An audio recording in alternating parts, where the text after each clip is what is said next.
Hello and welcome to Let Me Bore You to Sleep.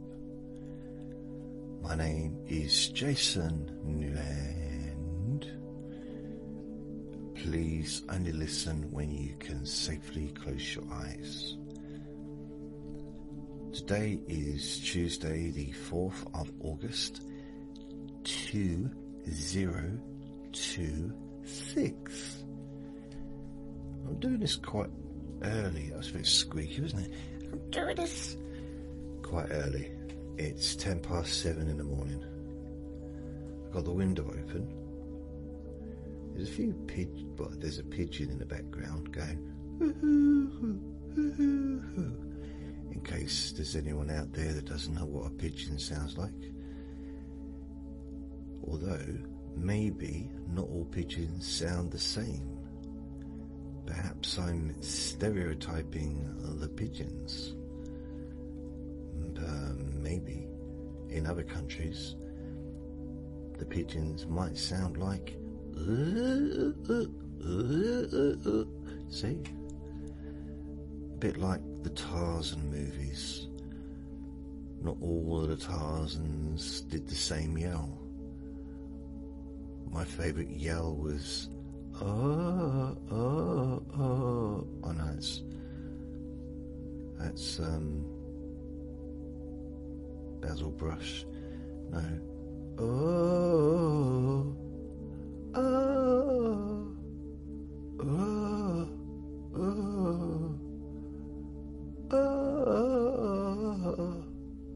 Actually, I can't remember it now, but there's different ones.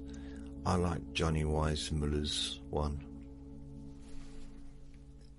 Do you know Johnny Weissmuller won so many golds at the Olympics? I think one Olympics he won 3 gold medals, and the next Olympics he won 2 gold medals. Not recently, but back in the 20s or something. Then he had a film career, and I think he made like 12 Tarzan movies. Wow. There'll never be another Tarzan like him. It's a little bit Harry Pottery, isn't it? It's like there's a new TV show, I think, the new TV series of Harry Potter being made, and I think it's going to be hard for Harry Potter lovers to get their head around a different person playing Harry Potter. I think it's going to be difficult for them. It won't be difficult for me because I was never a Harry Potter fanboy really. I see the first one. I've probably seen clips of the others, but I've never not watched them. I know little bits of what happened because I've seen, people have been talked about it, and over the years people have mentioned stuff. But another thing I've always wondered is, the Matrix movie. People use that as like an example when they say, what pill did you choose, the green pill or the yellow pill or whatever. Like I'm supposed to remember the colour of 2 pills in a movie that's 3 hours long. Yeah, there was 2 pills that he was asked to choose. Why am I supposed to remember the colours of them? Yet it seems that everyone does. Well, I don't. Sorry. It could have been any colours. They were different colours. That was the point. I don't think the fact that they had specific colours really was important. It's just that he chose, or one was that everything stayed the same, and the other one was that his eyes were opened. That was the point of the pills, wasn't it? So he could see the truth, I think. been a while since I watched that movie.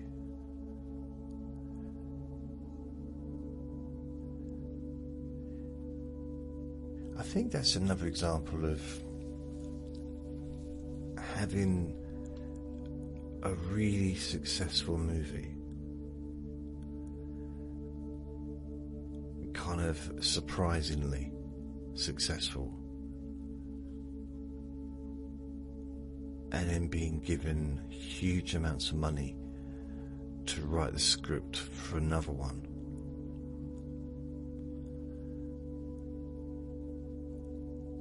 And not knowing what to do. Because the third one, it just, I don't know, it almost, it just seemed as if they were just, I can't really explain it. I watched it when it came out, and kind of the question was, why did they make the movie?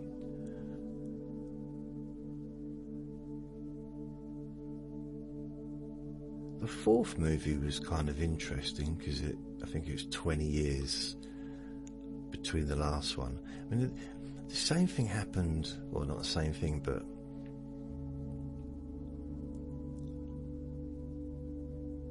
with, what was it called? The X-Men. In the third X-Men movie, two of the main characters are extinguished. The one with the laser eyes and the one in a wheelchair. See, when you do that, it's hard to, you take out two of the main stars. I mean, I guess some would argue that Wolverine was the main star, but Professor X, Xavier, was, you know, a prominent person, and Laser Eyes was, I'd say, prominent also. Although they never really made use of him the way they did in the comics, or in, okay, I didn't used to read the comics, but I used to watch the cartoons, and he was so powerful in the cartoons.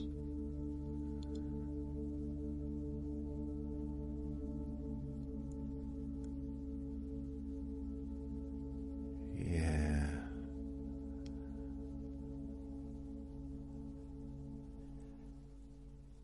The thing is, Wolverine was very much like Scrappy-Doo.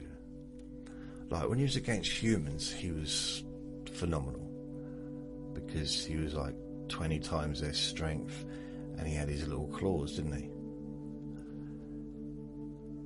But then whenever he came against like a bad person, a naughty villain, like a super villain, he was just chucked around like a little kitten attacking a bear. It was just like, it was silly.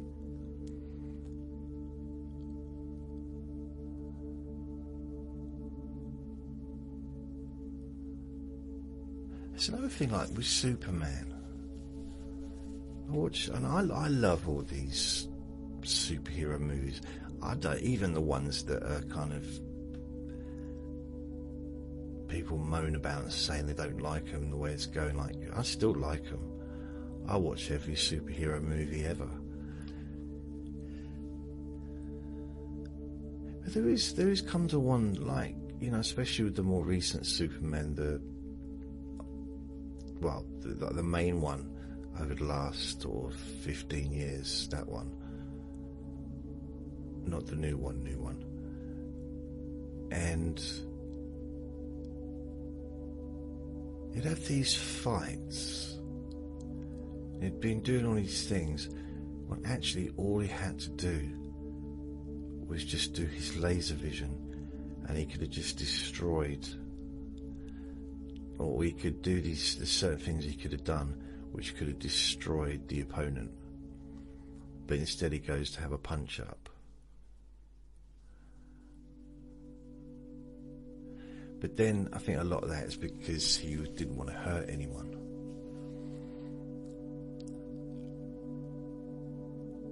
That's why Black Jack, is it Black Jack? Black Atom or whatever it was, The Rock played. He didn't care about hurting people, so he was like an anti-hero.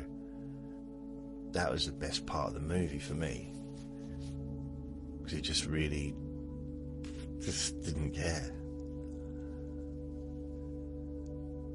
You had all the other kind of heroes trying to save the people that he was getting rid of, clearing up his mess.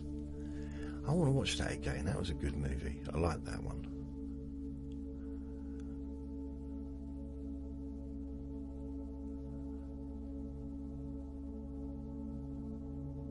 So I had a weird experience this morning.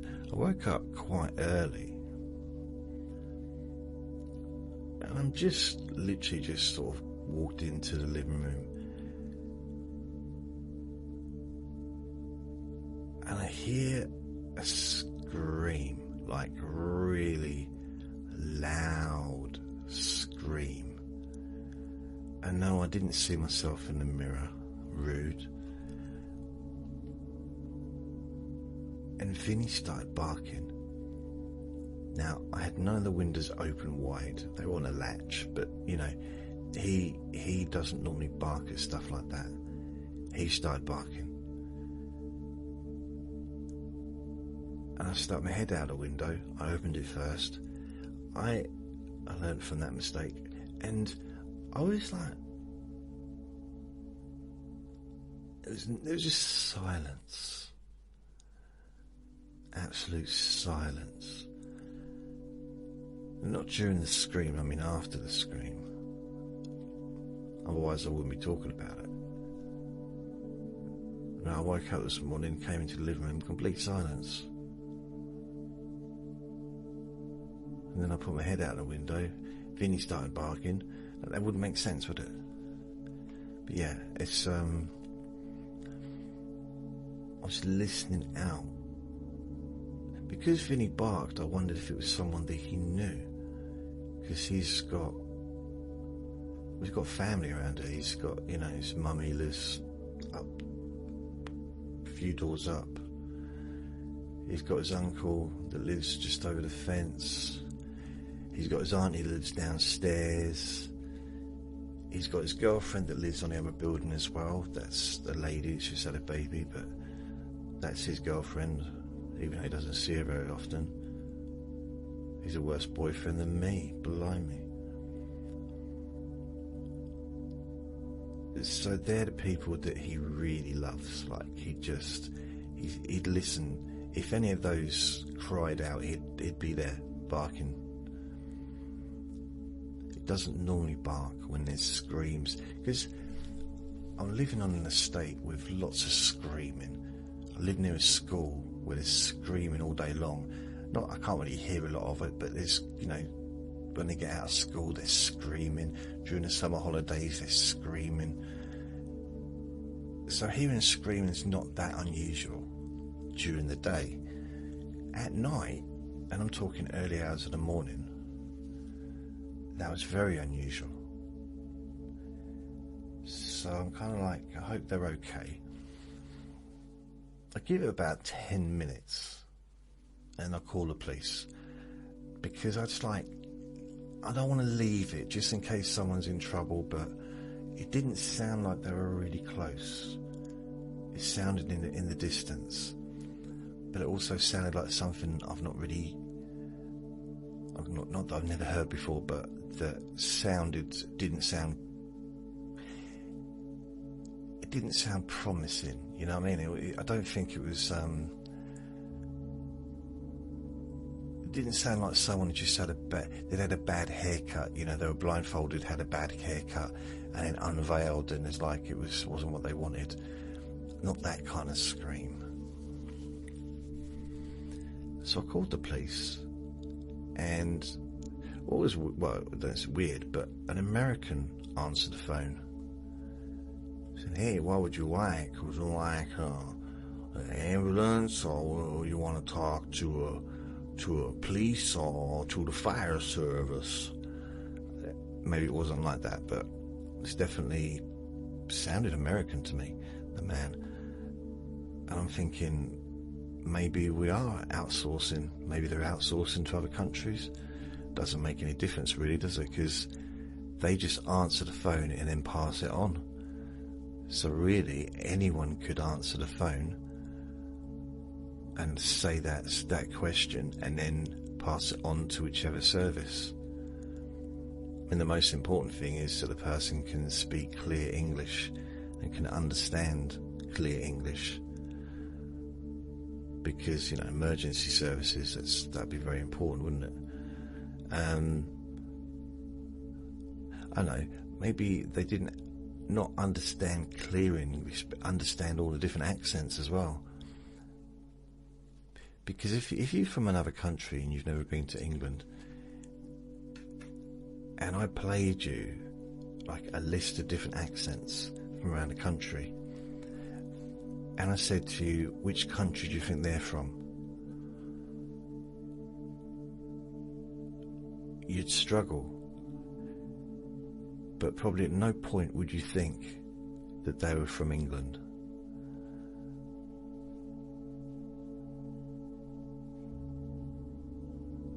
Oh, I watched Frasier the other day. It's the episode where her ex-boyfriend, Daphne's ex-boyfriend, comes back after 5 years.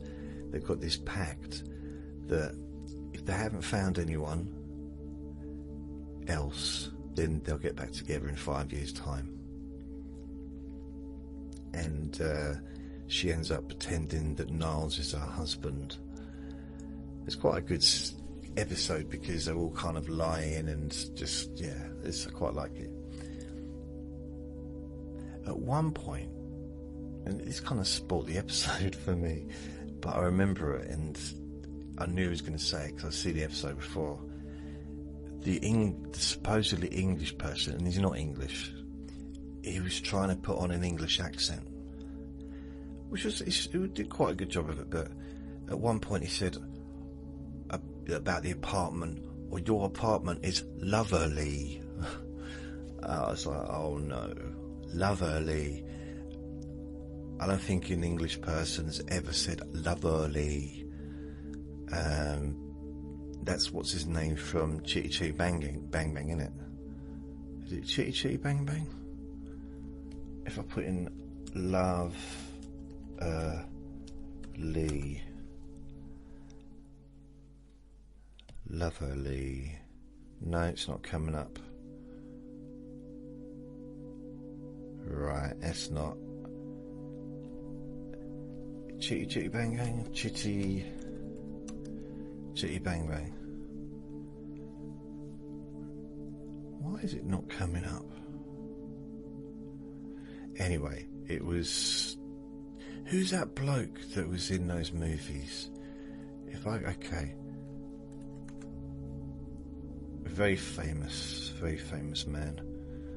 Actor. Chitty Chitty Bang Bang, Chitty Chitty Bang Bang. Dick Van Dyke. He was in a few different movies, wasn't he? Like that. Anyway, I'll just bang the desk. This episode, I need to find out which one it was. 'Cause I want to find out who the bloke was. Frasier. Episode where Daphne's ex-boyfriend turns up.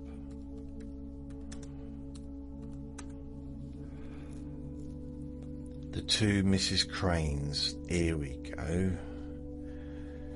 So let's have a look. The two Mrs. Cranes. I want to find out who the person was that played her ex-boyfriend. 1996 that was. Stars. Oh, come on. It's got. Oh, give me the person. Give me the name.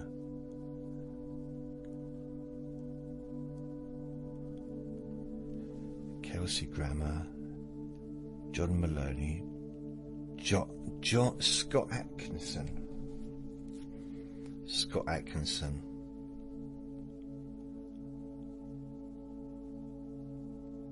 Scott Atkinson was born 23rd of July 1966 in Pennsylvania, USA.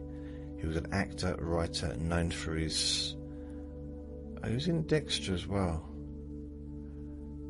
Oh, he's not with us anymore. Born 66. Wow. So yeah, he was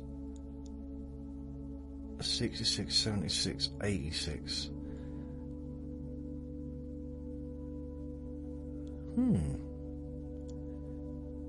So I knew he was not English, just because the accent, it was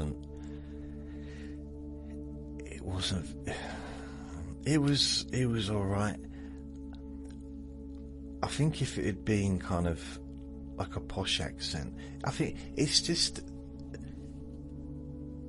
same, I think, with America and England. People in England don't really know what it's like in America. Apart from people that have visited and lived there and stuff, but and I think it's the same. And also, if you go to a country and you only go on holiday and you stay in a resort, or you just stay you only go to the attractions, you know, then you still don't really know what the place is like wherever you go in the country. I mean, I went to Bulgaria once, stayed in a hotel on a mountain in the snow, and only left the hotel to go snowboarding. Apart from that, I went for a little walk outside. So I got there by coach and then left by coach to the airport. Actually on the way there it was night time. When we left it was in the morning.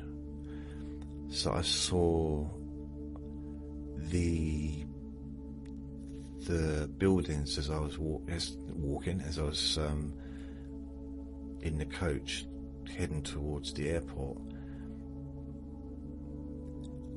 And it was quite surprising because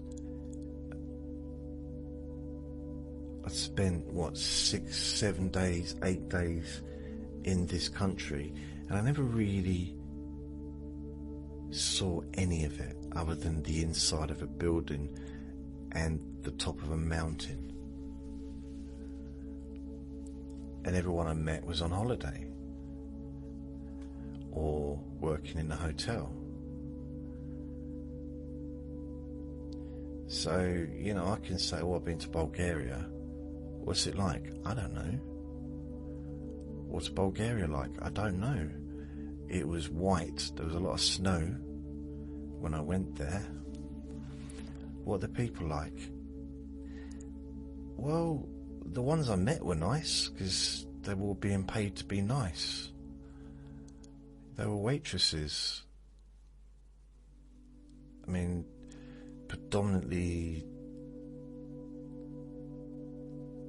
Isn't that weird? I don't remember one man working in the hotel. The only men that I saw, the ones in the band, because they had the band while we're eating, which was difficult to eat while that was being played, and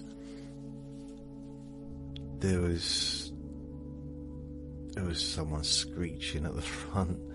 It was just different music. That's all. Very different music. and different food. Very different food. Very different. I couldn't really eat the food. I tried. So what I did is I would have a pizza afterwards, because they had a pizza place in the restaurant or in the hotel somewhere, either that hotel or the adjoining ones, because there was basically, if you knew where to go, you could go to the other hotels as well, the other bars, and there was a big pool bar that none of the people I was with knew about. It was literally a bar above a pool, big massive pool, but it wasn't in the hotel. Well, it was, but it was kind of almost more in the next hotel, and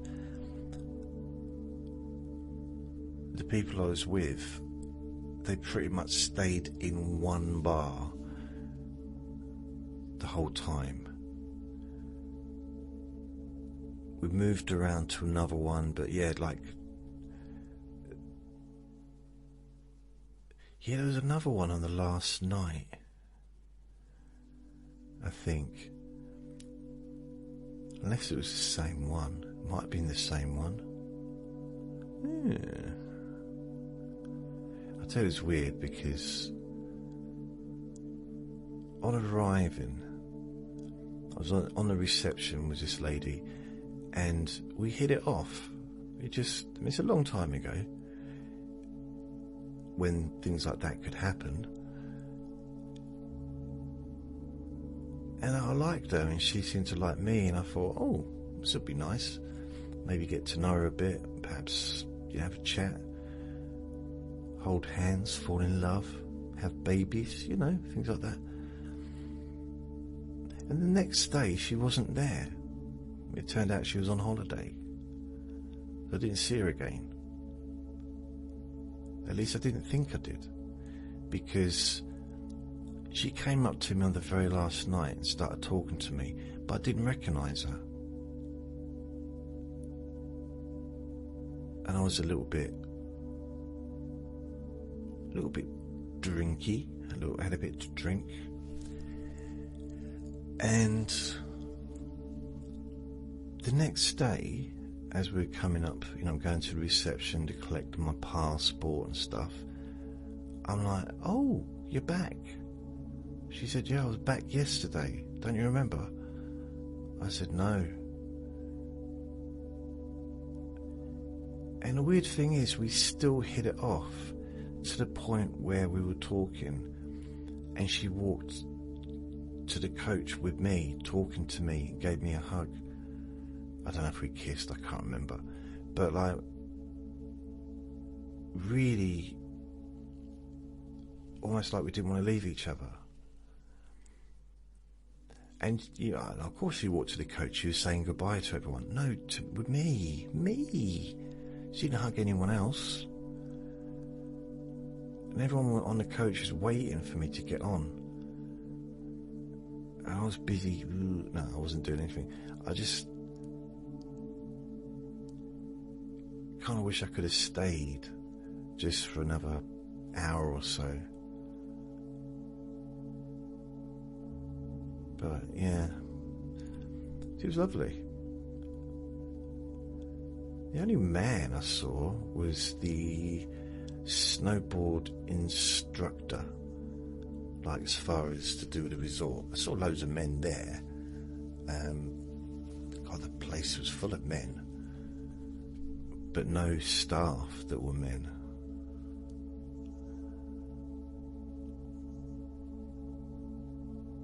Yeah, that was a weird week. The worst part of it was the snowboarding. That's a fact. For me, that was the worst part. It seems no point doing something like that. That makes no sense to me. Strapping both feet onto one bit of wood. And also the whole you have to go against your own tuition. For example, leaning backwards or leaning forwards. You need to sort of, I think, the way to stop it, I think, was by leaning backwards, and the way to go is leaning forwards or the other way around, I forget. And finding out quite early that their whole language is back, or I want to say back to front, but the opposite to ours. Not the whole language, but yes and no, which is quite an important part of the language, isn't it? So when they nod yes, it means no. And when they nod no, it means yes. Which is confusing normally, but when I was had a few drinks, it's very confusing. But how can you, the whole world, go yes, no, but just you decide, nope, we're going to do it the other way. Because we're different. No, I don't know, maybe it's the same in other places as well, but it's the only place, yeah, maybe. But then I've met people from all over Europe, like Eastern Europe, in England. I've worked with people from Eastern Europe, I've dated people from Eastern Europe, and not one of them did that, opposite head nod. I mean, I remember the Eastern Europe, I think she was from Poland, the lady that I went with. I went out with someone from Poland and no one from somewhere else. And I used to say to her, am I the most handsome man that you've ever dated? And she'd always nod her head yes. So obviously she meant yes. Or was she from Bulgaria? She might have been, I don't know. But I think also in Bulgaria, if they're with a Westerner, if they're trying to speak English, then they're going to try and do the correct nodding, aren't they? I say the correct, the nodding that most other countries use. Because technically there's no correct, is there? There is, we know there is, don't we? But, just to be kind. He was in quite a few different shows, the old Mr. Scott Atkinson. Confessions of a Teenage, okay.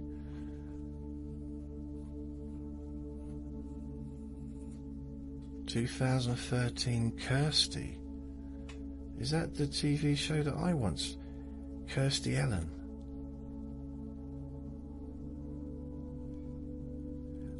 I saw that. Is it the one?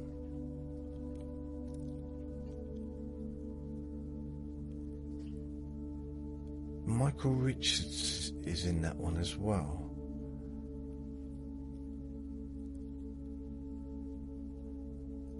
I don't think it's the one I'm thinking of, because 2013, yeah, it might be. But did she play herself? She might do. I don't remember. Oh, are you ready to hear the Dustman? Right, the Dustman will be here about 7:30. It's now 7:44. I'm going to leave it in so you can hear what they sound like. Vinny won't bark, but this is what they sound like every time they come. They'll be here in a minute. You might not be able to hear them as well as I do, because the microphone might not pick up much of it.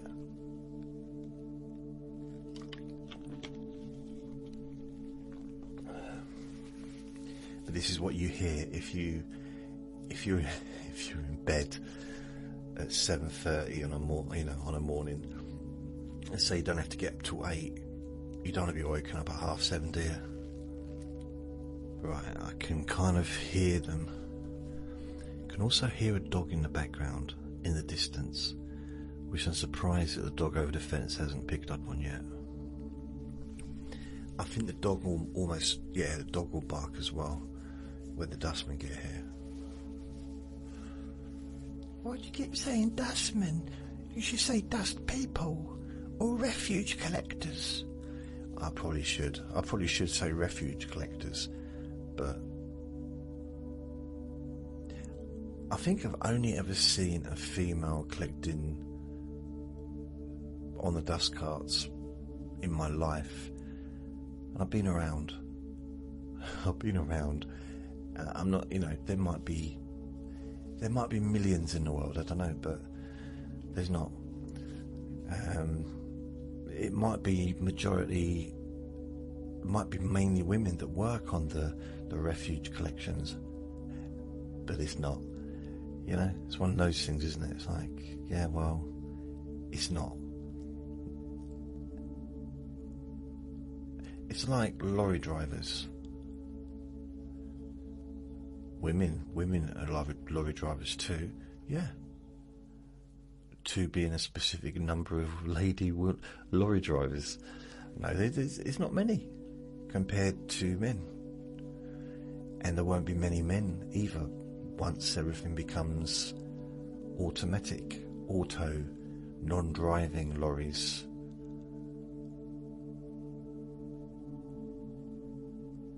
In a way, I'm quite looking forward to that. Not being in one, because that concerns me a little bit. But then, for me, I've always been a passenger, so I've never been in control of the vehicle that I've been in, whether it's a train, a plane, a car, a lorry, whatever I'm travelling in, a bus, a coach. I've never been in control. The only time I've been in control of a vehicle is when I've been on a bike or a skateboard. And if you ever saw me on a skateboard, you'd argue that as well. Well, you weren't in control of that, which is true. So a bike.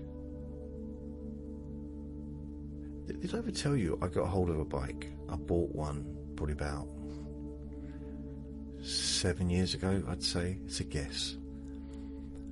It's from Del Boy up the road. And I rode it. I rode it into the field and everything was going really well, considering I hadn't ridden a bike for a long time. Yeah, my bum was hurting, but it's one of those things, isn't it?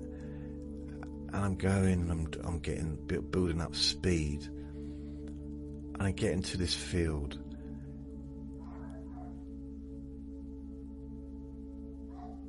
Oh, here we go. Ready for the dustman and the dog. Sometimes that dog's all day. So the dog is barking at the dustman, probably collecting their side. They'll be here in a minute, and you hear them. Rah, rah, rah, rah, rah. Possibly a weird thing to leave in, but I thought about just recording the whole day of the dog and just posting it so you can have a listen. 12 hours of a dog barking. And yeah, it's not 12 hours solid. You might even go a whole hour without anything. But there's periods when it's literally, you're lucky if you go 5 minutes. I feel like I'm a news broadcaster waiting for the new Prime Minister to come out of number 10 Downing Street. And there's a podium and a microphone and hundreds of photographers and maybe loads of members of Parliament standing either side of the door just waiting for the Prime Minister to come out. But I have to keep talking until they actually do come out. And guaranteed, as soon as I start interviewing someone, the door will open and the Prime Minister will come out.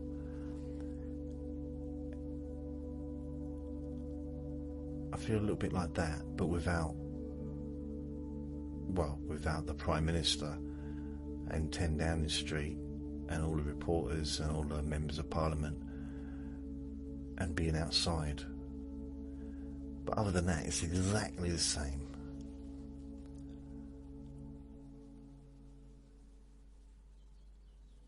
That period, it's like, you know, when it's like a major event and you got reporters and it's so big that that's the only thing you're going to see on TV, on the news stations, or maybe normal TV, depending on how big the event is.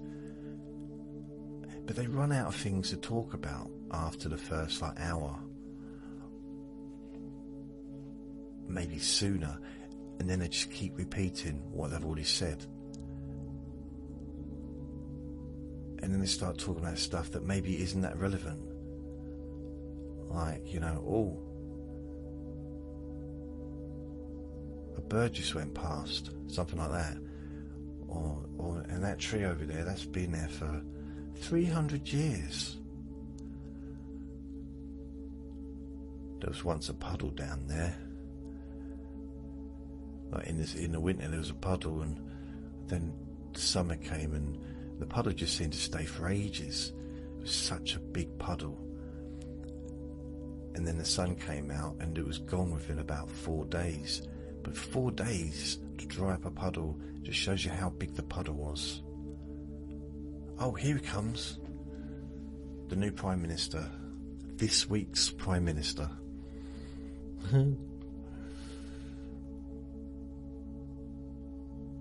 Beep, beep, beep, beep. I tell you a job that I thought I'd be quite good at. You know those TV channels that sell stuff? Is it QVC? Where they just sell a bunch of stuff and they just talk and they go on and on and on and on and on, just talking about whatever. And they're just trying to sell you a toaster. And you're supposed to talk and for like an hour, and maybe there's an hour slot where you're trying to sell a toaster and give lots of really amazing examples of how good this particular toaster is at making toast.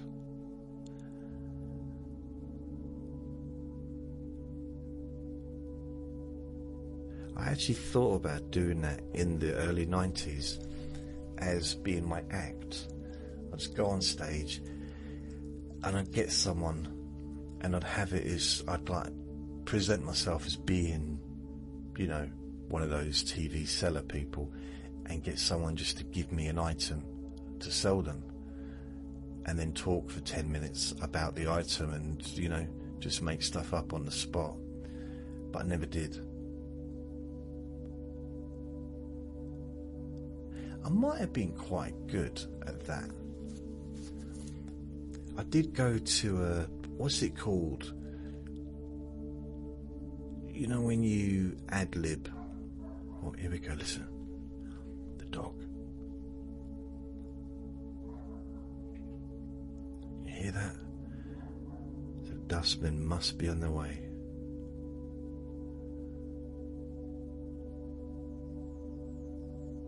Oh, come on. The one time I want the dog to bark, and it won't.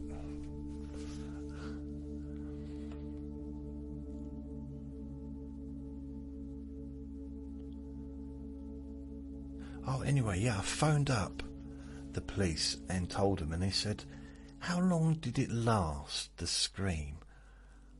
So I had to kind of reenact it. It's like,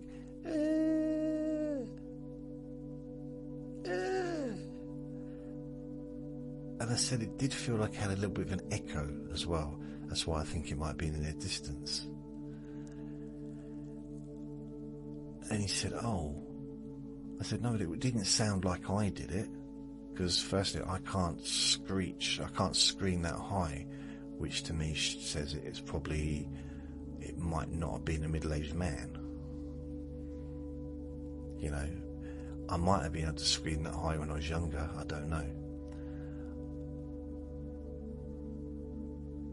And I said, I don't know if maybe it was a car screeching, but it didn't sound like that, and that wouldn't normally make my dog bark.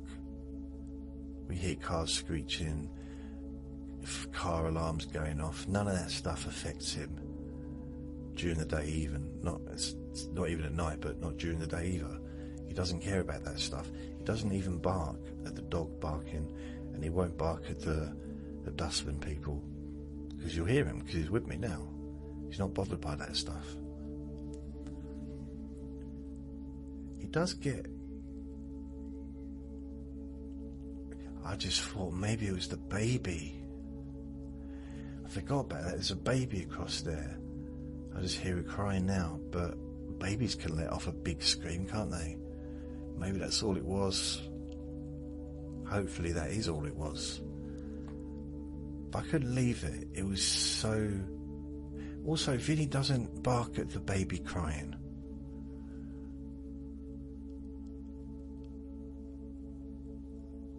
And it was so loud. Like really, really loud. Like really, really loud. And I said, look, I don't want to waste your time. But you sound nice, so what are you doing after your shift? Do you fancy going out for a coffee? I didn't say that. Of course I didn't say it. I said, like, you know, I figured it's better to just let you know, because they might get one call and think, it's a fox. Because I think that's what he was getting at. It's probably a fox. I know what foxes sound like. I lived in London for 12 years. You hear foxes every night in London. And sometimes hear them here, and they do sound... It sounds awful. But there's a certain sound that foxes make, and it doesn't sound like what I heard. And it doesn't sound anything like that baby across there either. Although Vinny is listening now. But then he's attached to the baby because the baby's mother is his girlfriend. And I think he's a little bit jealous. Oh. So anyway, I just said, okay, that is the situation. But I thought I'd let you know, because I thought if they get one phone call, they might just dismiss it. But they might get a few phone calls. I might not be the only person that heard it. I mean, if Vinny heard it and I heard it, with our windows closed, apart from just on the latch, other people may well have heard it as well. And so it possibly woke up quite a few people, but they wouldn't have known what woke them up, because it didn't continue. But there's always going to be people awake. You know, not everybody's... there's a bloke over there does night shift, and his windows are open, so he must have the time off, must be on holiday, or have, you know, the days he doesn't work. He might stay in bed all day, or he might go to bed at night. I don't know, but having done night shift in the past, it's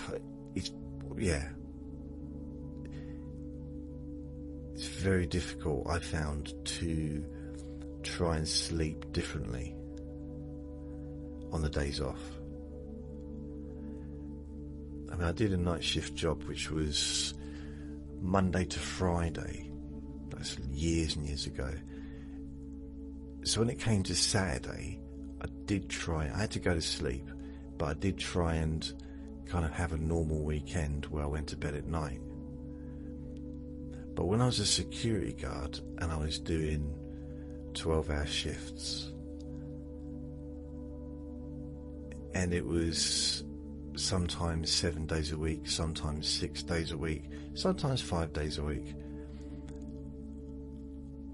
But it was never, you know, when I had a day off, it'd be, I'd maybe do 2 days and a day off, then 5 days and 3 days, like that. There'd be no way I could change my sleeping routine just for that day, because it would have messed me up.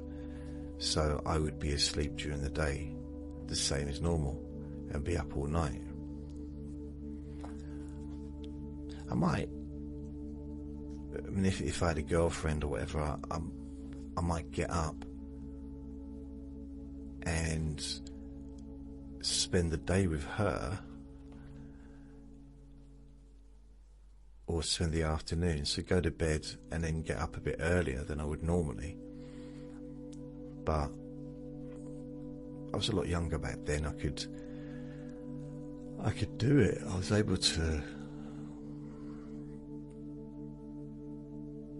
It's weird actually, because when I was 18, I slept. I could sleep for 12 hours straight. But then when I was 20, I had jobs where sometimes I was doing 16-hour shifts. When I was 26, I actually got asked to do a 24-hour shift. Dustmen are coming.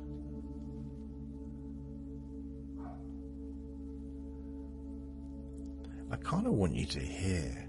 I mean, it's probably not ideal for a sleep recording to have a dog barking in the background, but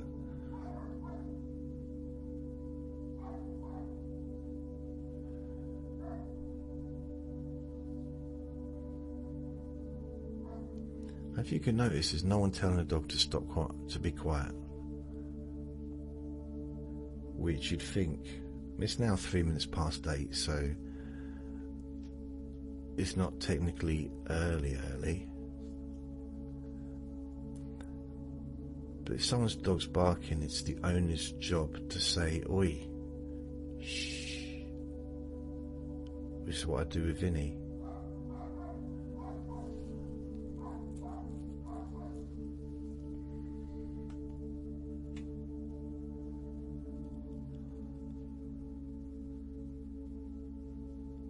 I wouldn't be surprised if she's just standing out there watching him bark.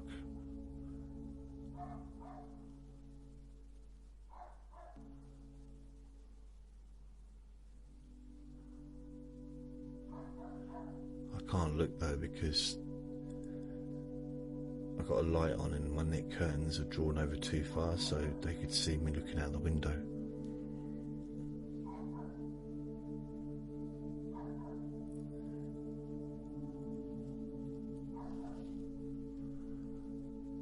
Sometimes it's like non-stop.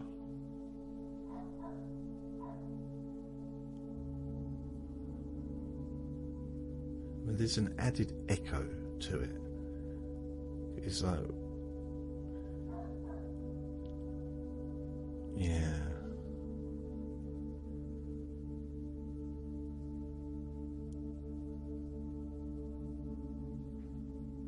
Oh, I think we've got a dust people coming. The dustman woman,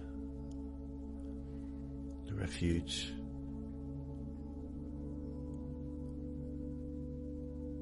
People.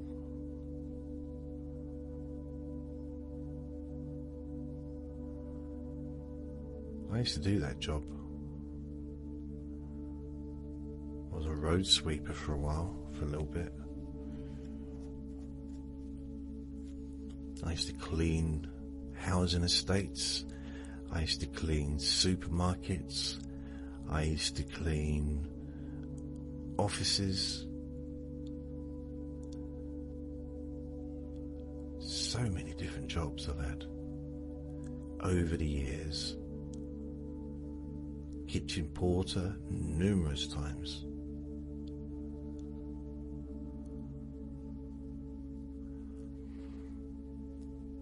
The thing about being a kitchen porter that used to really annoy me is the chefs they'd use like a big old saucepan for soup.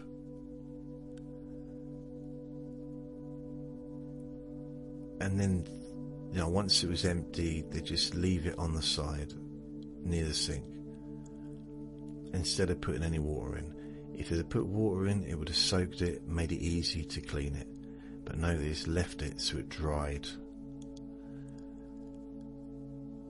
So it was really difficult to clean.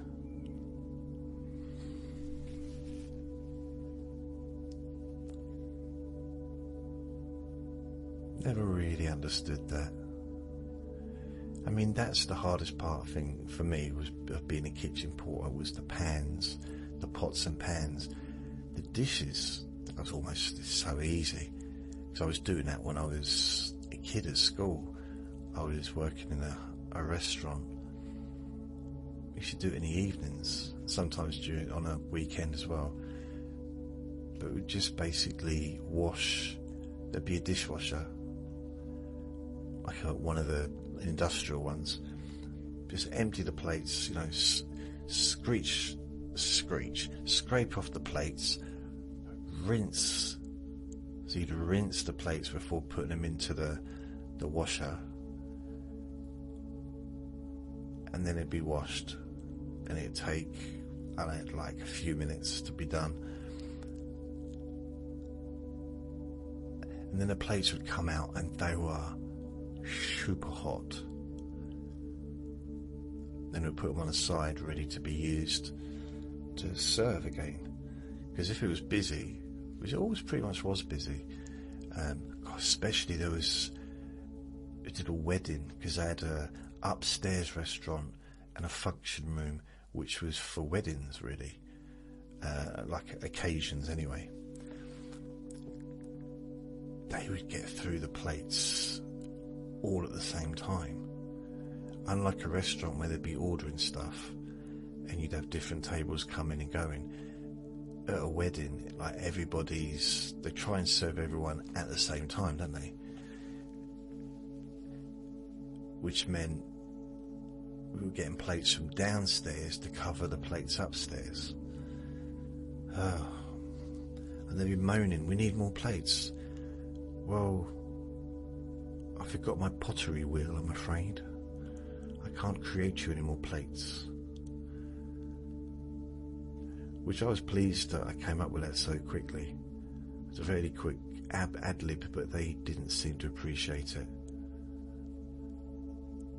It's kind of weird that they allowed me to work there, because, no, don't worry, I was wearing pants, but it was a family-run organisation, a family-run restaurant. But I didn't get on with the lady that worked in the kitchen. And there was one man who ran the bakery, his wife that ran upstairs, his sister ran the kitchen, and I think another sister ran the waiter, the restaurant. So it was a family occasion, and even their partners, husbands and wives, worked there as well. Well, the woman who ran the kitchen, who was the sister of she was one of the owners, me and her didn't get on, and we would shout at each other. And she never sacked me. And even her brothers or her sisters would come down and not get involved.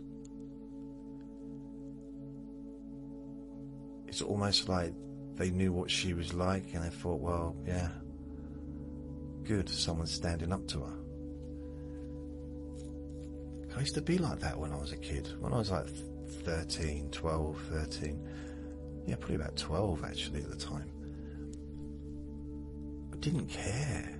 So I wouldn't put up with rubbish from anyone, whether they were kids or adults. Like verbally, I just wouldn't put up with it. And I used to just shout at her, make fun of her. She was the boss. She owned the restaurant. In fact, there was 2 restaurants they owned. And then her brother asked me one day, did I want to work in the bakehouse? which meant going in on Saturday, Sunday morning early. And I said, yeah, jumped at the chance, because it was better than washing up. And it was. I thought it would be, and it was. And I worked there for a while. I did a whole summer there, where I was there pretty much 6 days a week during the summer holidays. It wouldn't have been 7 days, would it? That would have been too much. Unless it was 7 days, I don't think so.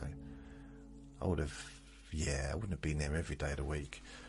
But I was there for at least five mornings a week. Maybe I did do 7 hours. But it wasn't the whole day. I mean, I'd start at 6 on a Saturday and 5 on a Sunday, I think it was. So 6 o'clock, 7, 8, 9, 10, 11, 12, 1, 2. So yeah, and I'd finish about 1 or 2 in the afternoon. So it was an 8-hour day. So I guess, yeah, it was full time. Kind of. It wasn't. And I was getting paid, wow, like 25 pence an hour or something like that. 50 pence an hour. It was really, really low money. But it was nice to have money of my own. Well, I did get pocket money, but it was, yeah, it felt nice to have my own cash that I could, I don't know what I did with it. I didn't really do much of it, but yeah, it was pretty groovy. Pretty groovy indeed. Yes.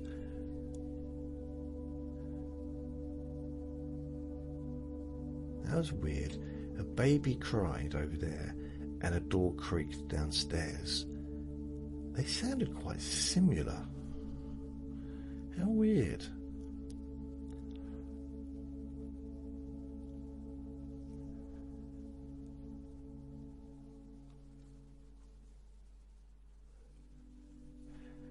Richard Kramer, or Cosmo Kramer, Michael Richards, was born in 1949.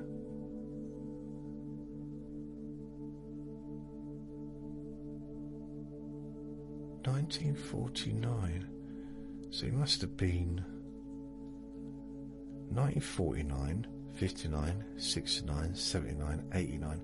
So he was 40 years old when he started Seinfeld. And so Seinfeld ran for 9 years to 98. 89 to 98. I remember watching Seinfeld, and it was, they used to show it really late at night in the UK or in England. I don't know about other parts of the UK, but where I lived, they showed it very late at night. Yeah, it was the biggest TV show, biggest comedy in America, and we didn't get to see it at any normal time.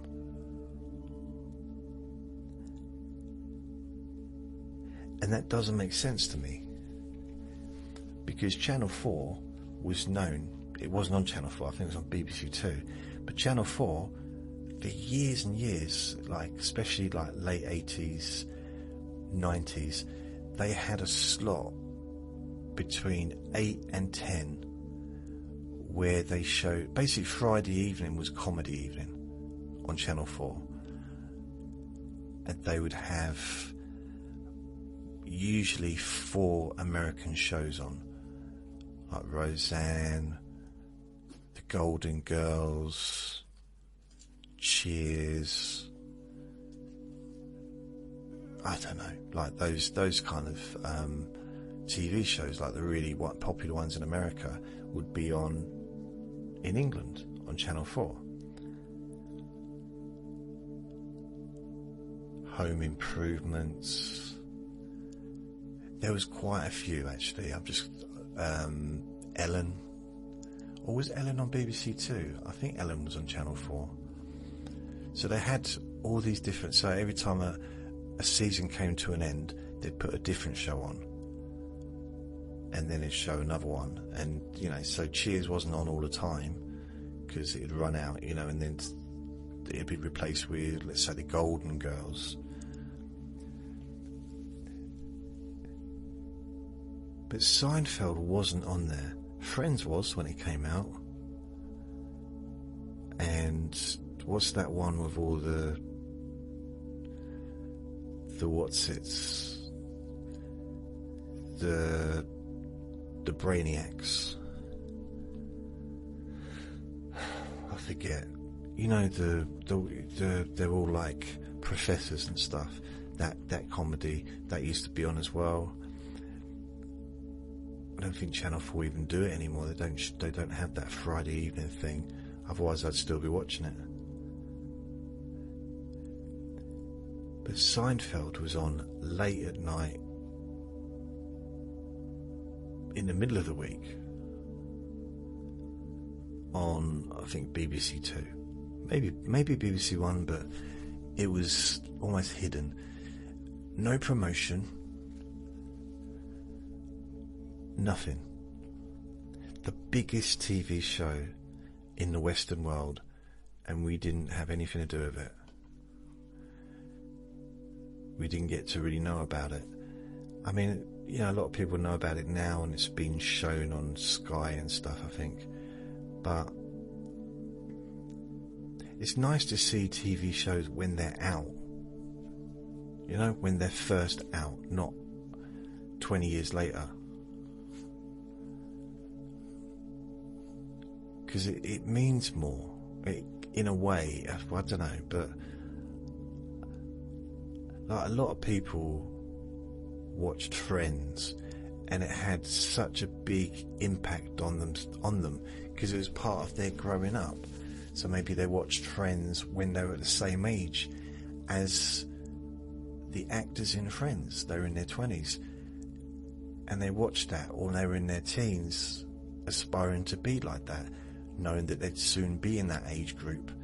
So 30 years later, they're watching it, feeling nostalgic, not just for the TV show, but for their own life that was around at that time.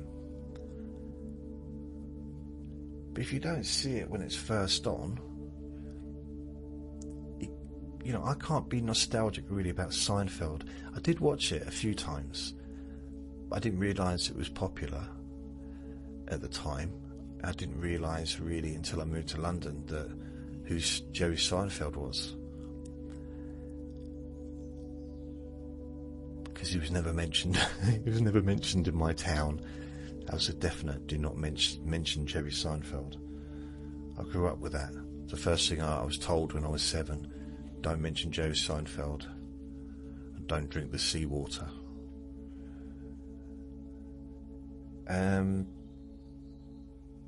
That's a shame, because I've never watched more than a few episodes, and I know it's easy to stream it now, but it's just the moments past in some ways.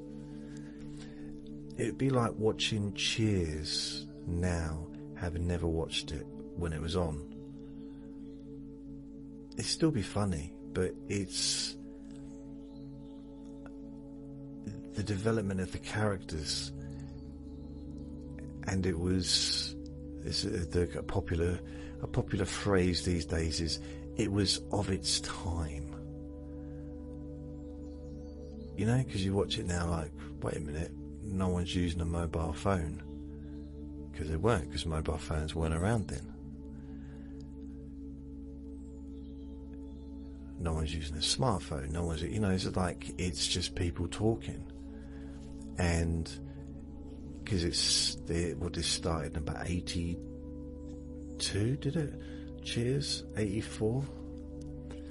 So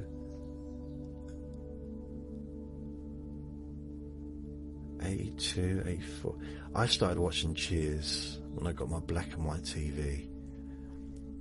It blew me away. It did. Not just Vinny's moaning, you want to go for a walk? And if you're licking your lips because you're hungry, eat your dinner. Hey? The dustmen have not come. Literally, they've not come. They're normally here by 7:30. And I'm talking 7:30 pretty much on the dot for the last 11 years. And 2 weeks ago they came at about 10:30. So maybe they just changed the routine, changed their procedure or whatever. I wanted to let you hear what it's like. I'll tell you what I'm going to do. I take him out for a walk.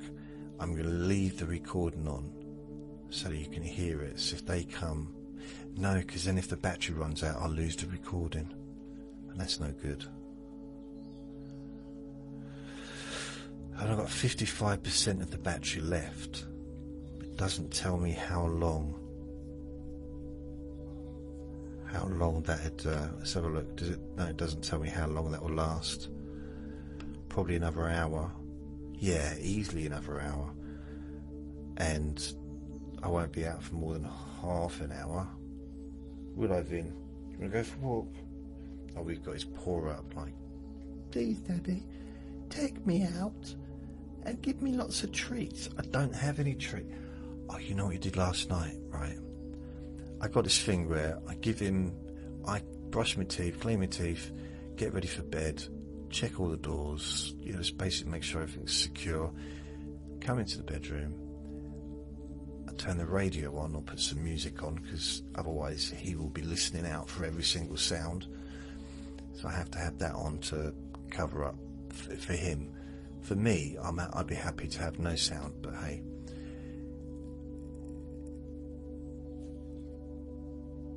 And I give him a treat. That's what I do. Last night, I had the treat on me, but I wanted to get undressed because, it's hot. So I'm just in my underpants. Try not to imagine that. I don't want to put you off your day. And I had 3 treats, and I put them onto the pillow, his pillow, but I said, leave. Don't touch them yet. I've never seen him move so quickly. He grabbed them. And he swallowed them instantly. Didn't chew them. Normally, it only takes a couple of, like 2-3 seconds to chew each one. But he didn't even bother. He grabbed them so quickly, and they were gone. He just swallowed them. And he looked at me, and I just couldn't stop laughing, because I've never seen him do that before. He just looked at me as if, like, what are you going to do now? Like, I'm not going to do anything. It was so ridiculous. He didn't need to do that. It's not like I'm going to put them down and then, like, take them away from him. They were his. So you could argue, well, they were his, he can take them. But normally, if I say leave, he leaves. He doesn't touch them. In fact, I can put something down on the table, say leave, I'll come out, and it will still be there. He won't touch it. He's good like that. Not last night. But then these treats specifically, he really likes them. They're probably now his favourites. I don't know what it is about them, but he can't get enough of them. Right, you want to go for a walk? Right, we're going to go for a walk. When I edit this, maybe I might go back and try and edit out the dog barking. I don't know, I kind of want you to hear it, so you hear what I'm dealing with on a daily basis, just so you realise why I can't necessarily always make recordings, and why it's very hard to make a hypnosis recording with that. I can't make a hypnosis recording when Vinny's in the room, because he just will bark or he does like it's a bar, but it's very fidgety indeed. Okay, Vinny, right, I've got to go. So thank you for listening. Remember to be kind to yourself, because you do deserve to be happy, and be gentle with yourself. You deserve to feel safe. Lots of love. Bye. I think you might actually need the toilet. See ya.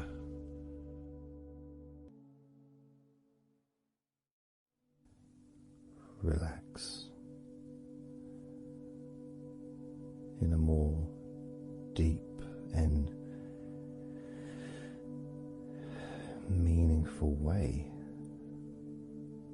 maybe in a way that can not just allow you to feel calmer now and throughout the time we spend together here, not just relaxed at the end of the recording when it's finished and you can enjoy that sense of comfort and peace, but also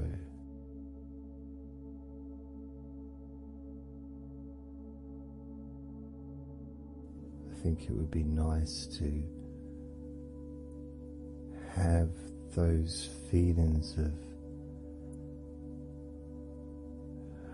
relaxation continue for longer after the recording is ended, so that you can still benefit from listening to my voice, maybe in a few hours' time, perhaps tomorrow.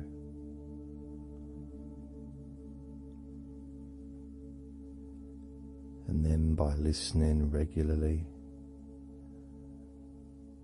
especially if you find, like some people do, and myself as well, sometimes I'll find one particular recording that really resonates with me, and I'll just listen to it over and over again, like every morning, every evening.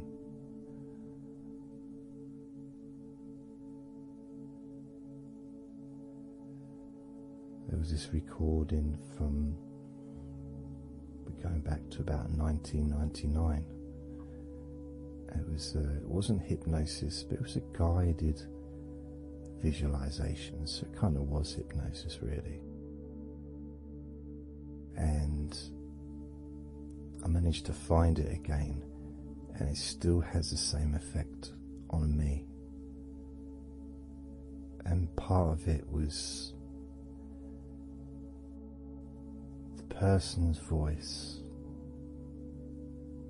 relaxed me. Just felt so peaceful, and I'd look forward to listening to her in the morning and in the evening.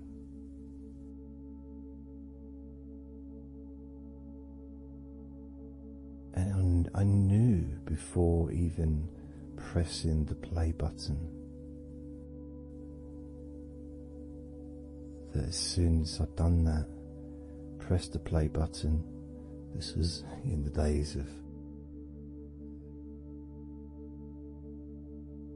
CD players, press the play button.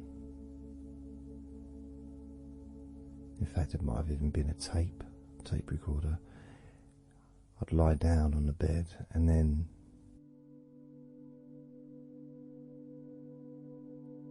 even without necessarily listening to her words, because I had them memorized really, it was as if my body knew exactly what to do.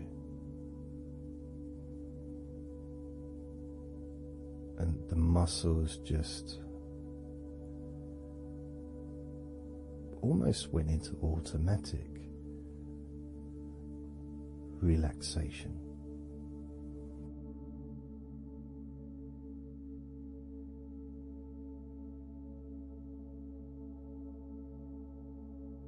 And I remember my mind would slow down.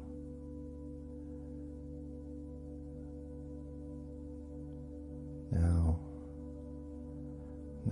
I was listening to this recording in the early days of learning hypnosis, and long before I ever made any videos or audio recordings myself, because I didn't start doing that till 2006.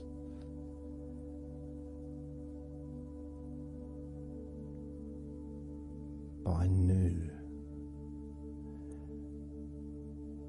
knew how helpful I found being able to just let go, to have that trust in the person that I'm listening to.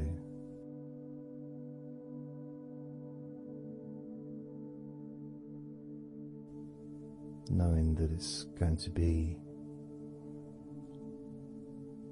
just as relaxing, if not more so, each time you hear my voice. You may feel the same.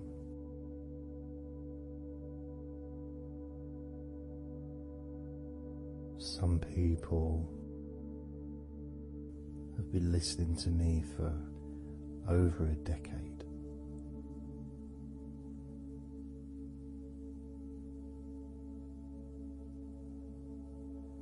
Maybe not solidly, obviously not 24 hours a day, but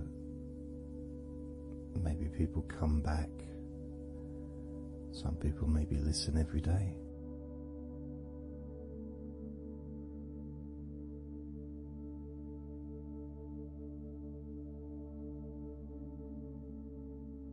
And something that I do, which you may not realize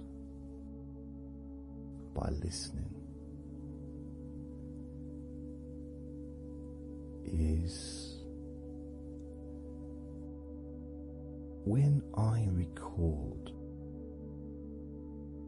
these recordings now, for example, I also am affected by the words that I say. So if I said to you, focus on your feet, notice your feet relaxing, I will be focusing on my feet. I will be noticing my feet relaxing.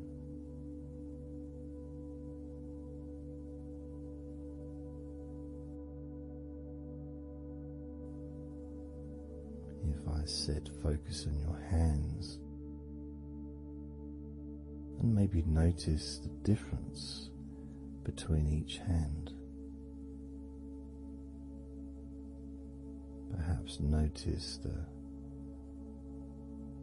air in the room, the temperature of the room on the backs of your hands.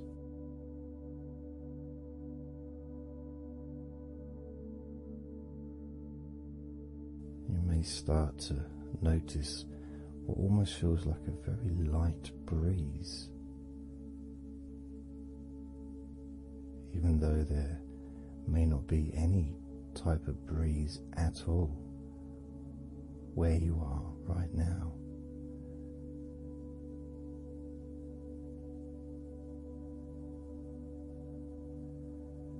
And as you become aware of your hands, I'm also aware of how relaxed my hands are feeling now.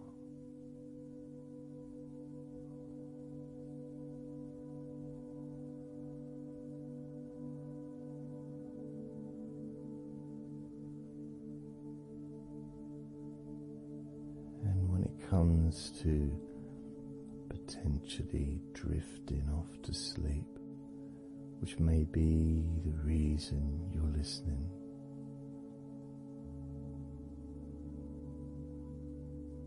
I also feel drowsy when I make these recordings. I also notice my mind drifting.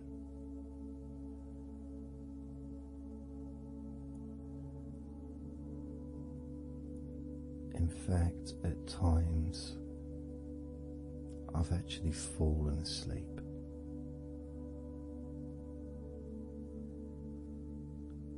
without even noticing. And then I carry on talking.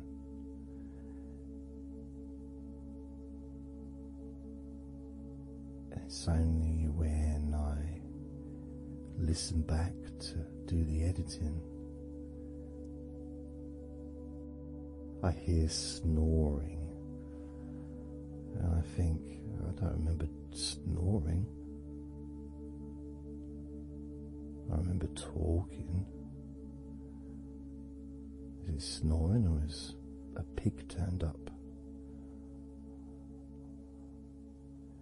That's what I sound like when I snore.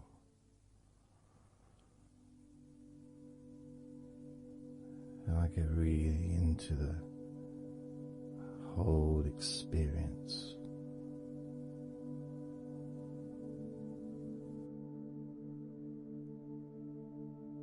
I don't know how you feel.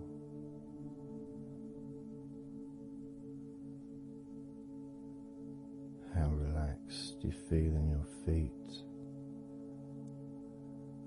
How relaxed you feel in your hands.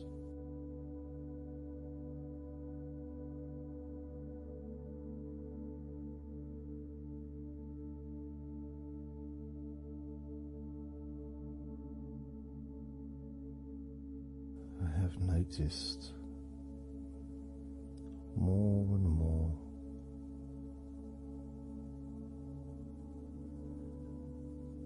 that the more relaxed, deeper level of comfort you feel, the easier your breathing becomes.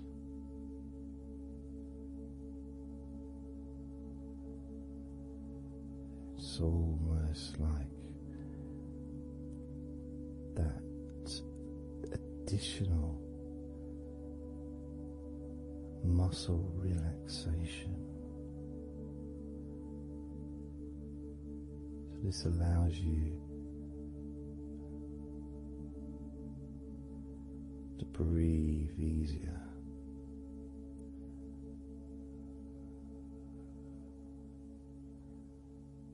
Without necessarily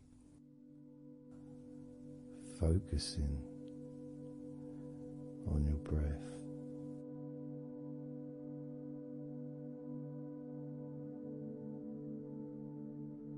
However, being able to notice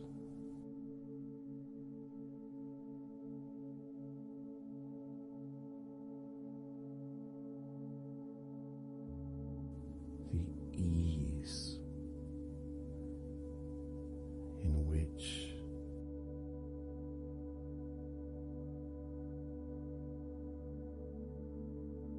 you breathe so naturally.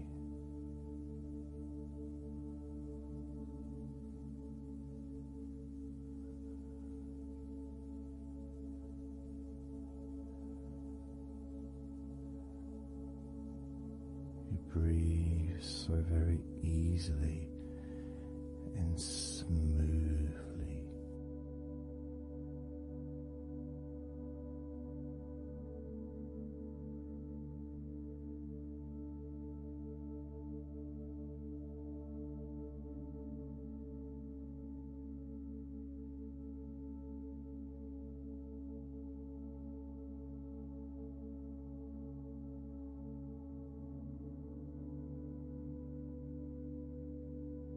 Whenever I imagine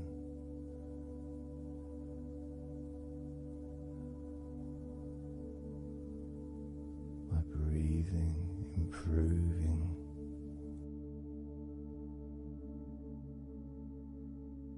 when I've got my eyes closed,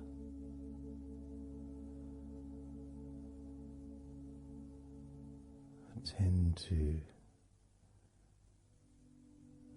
visualize a beautiful field with trees and flowers,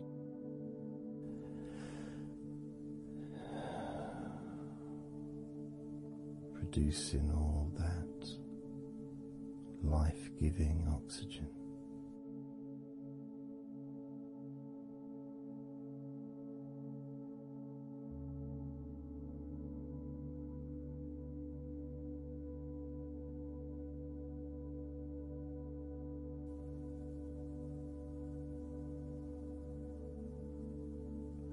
Feels nice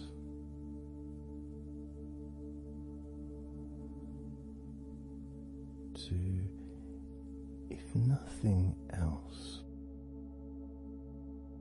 just taking some time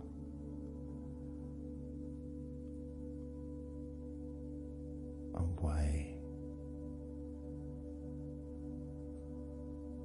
from everything.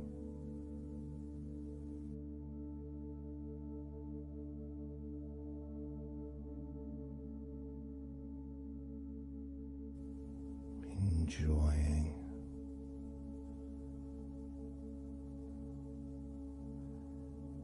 that feeling of peace, serenity.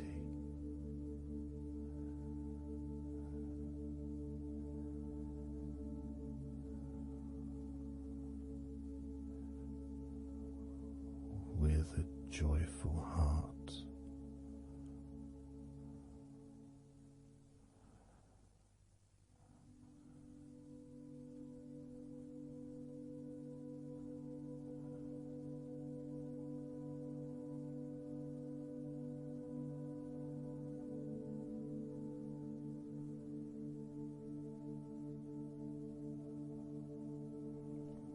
Time seems to just drip by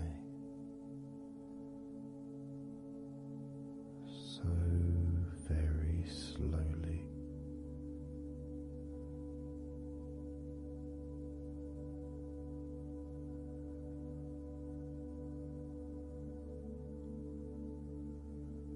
Relaxed.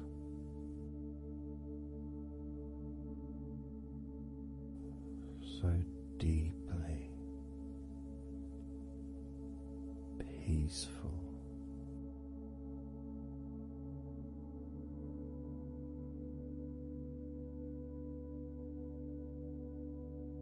Completely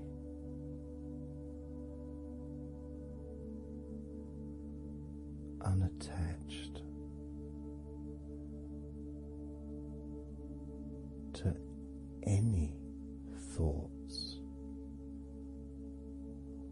whatsoever. in this moment.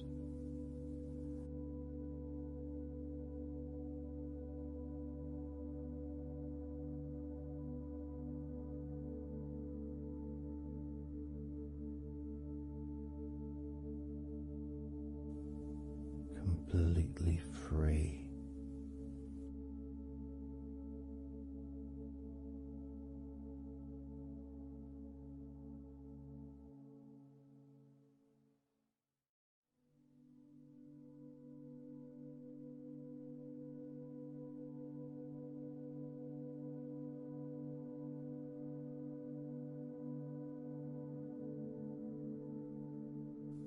Noticing that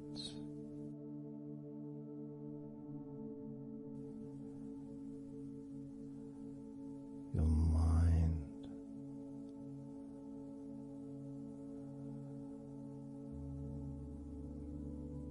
has slowed down.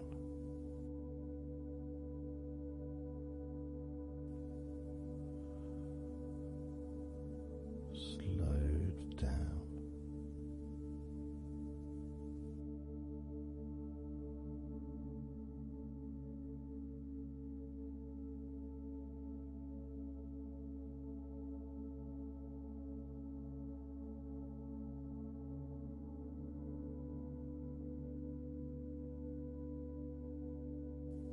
Because nothing really requires your attention.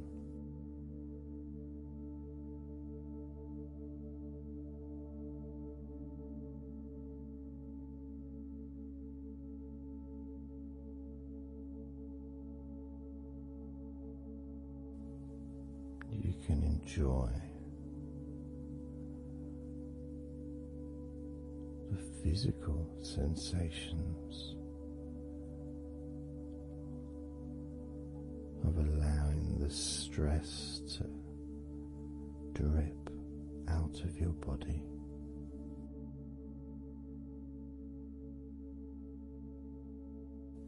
Dripping out of every part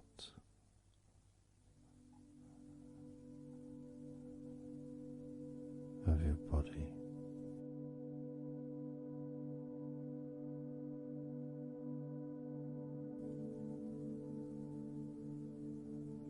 And being released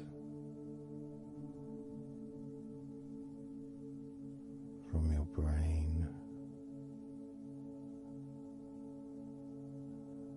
and your mind.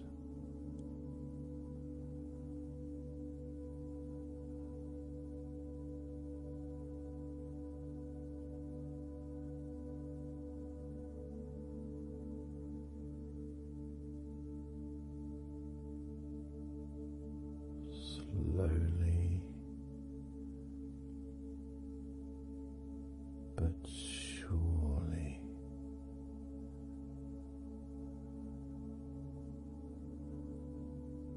the muscles in your legs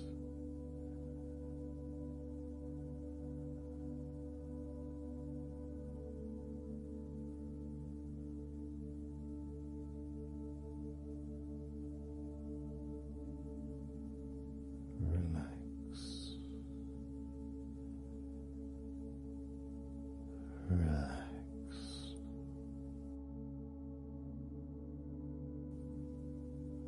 relax,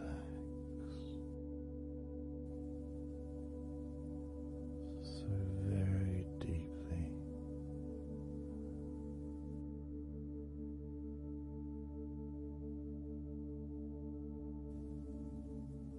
Relax,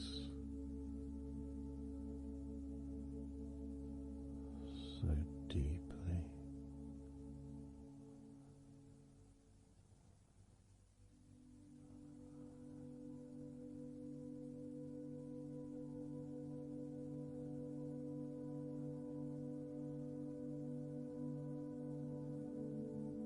And the feelings, the pleasant feelings in your arms and shoulders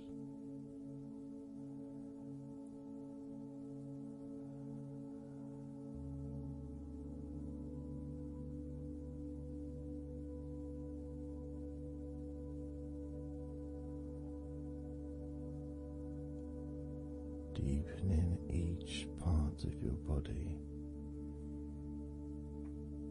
further and deeper.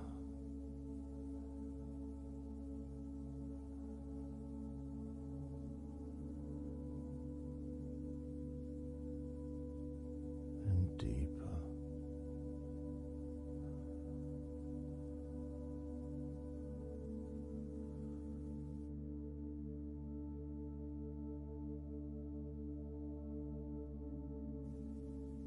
Noticing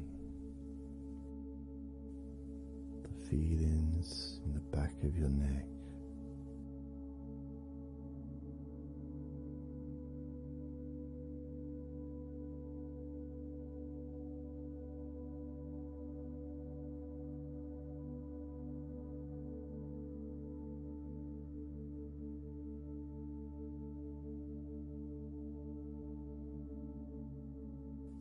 the feelings in your wrists,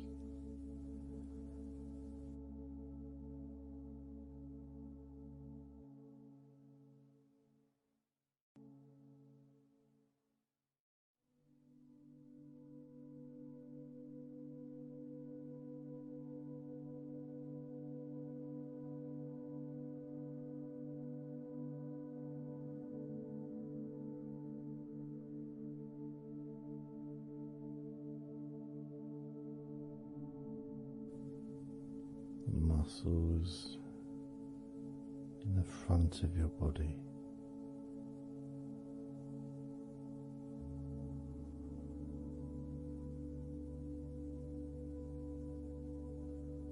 are also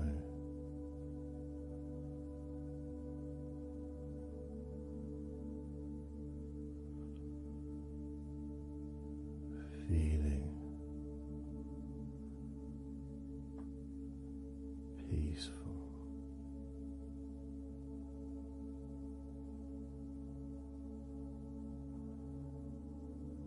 Deeply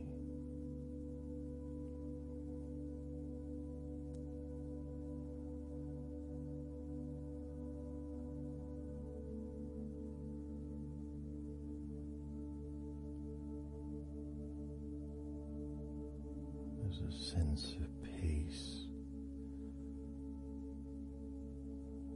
spreads through your very core.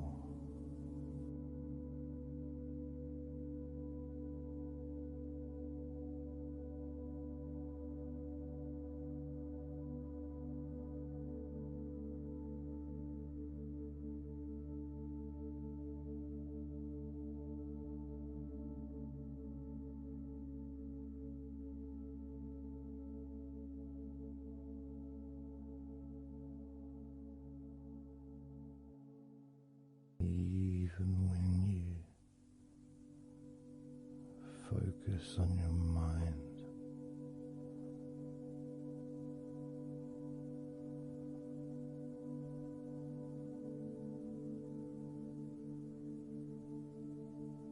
your mind becomes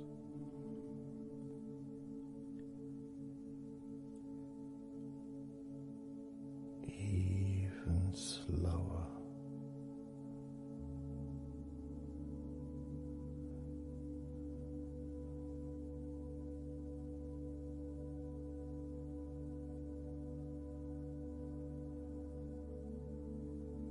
Even deeper.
stomach.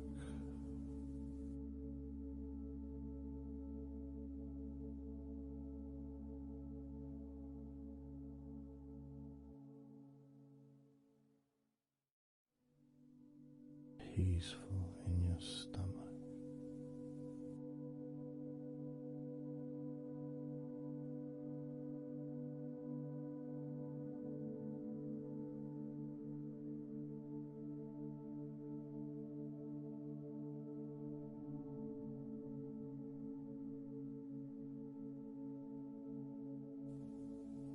Your back.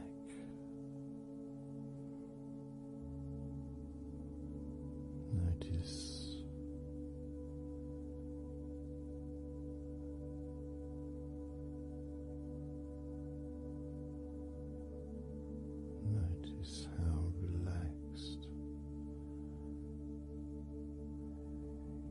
you now feel.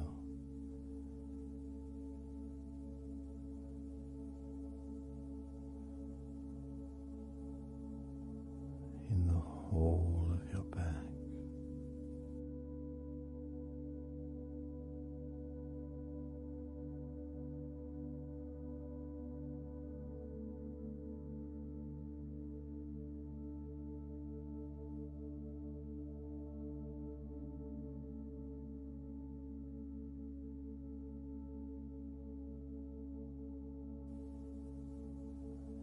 Your spine, from your brain all the way down the middle of your back, sending and receiving millions of messages every day.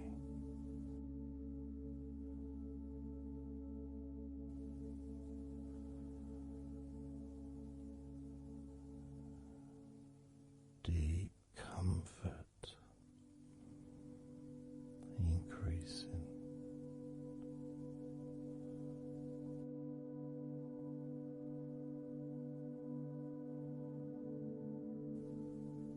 Deeply relaxed.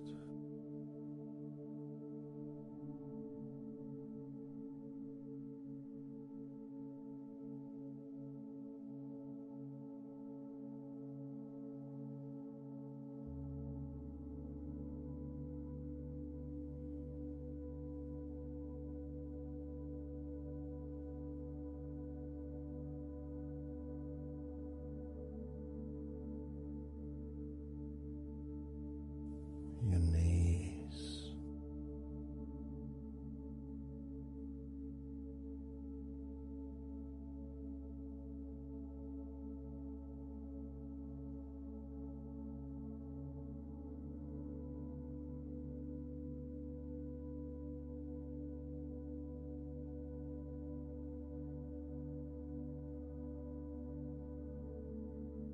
relax, spreading those signals down your spinal cord into every part of your body.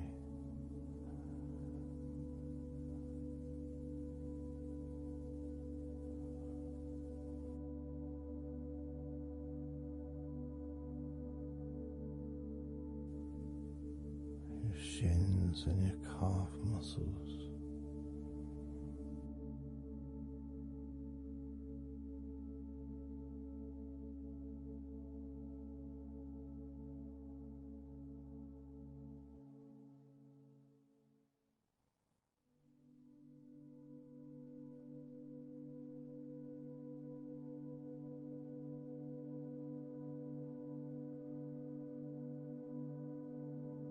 Your elbows,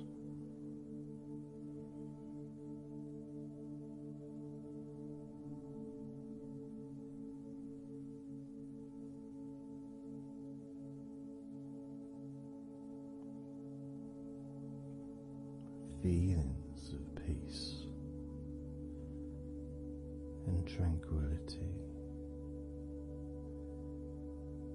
spreading through your body.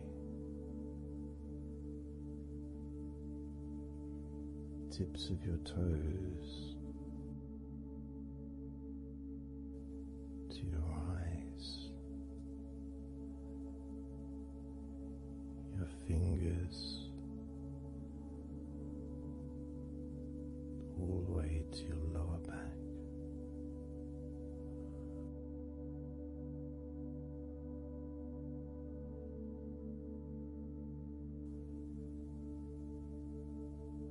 Letting go, really letting go.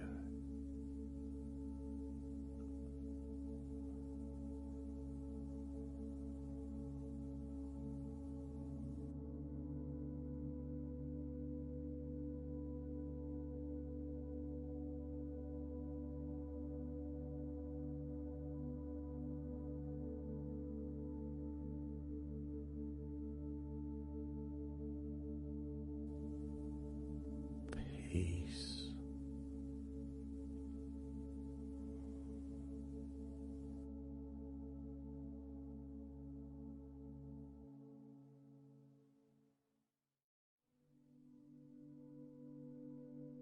Drifting.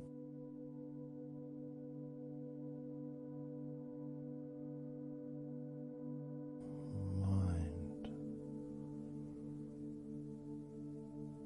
just wandering away.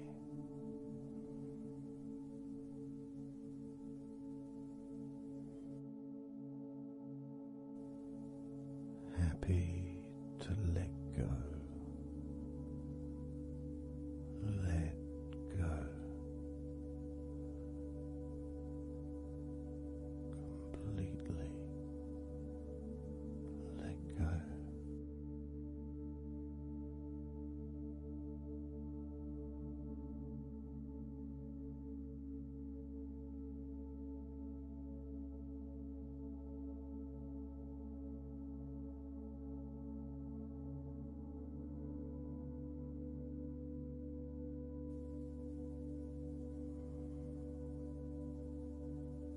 So tranquil.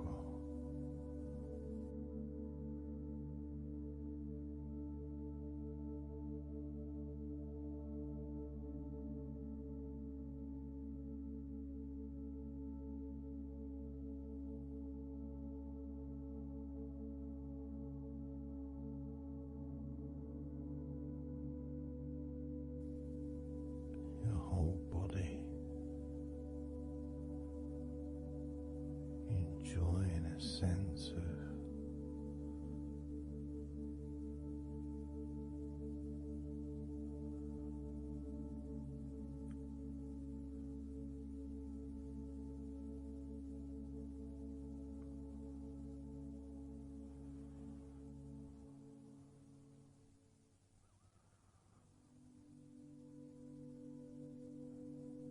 letting go. Even more.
Peaceful.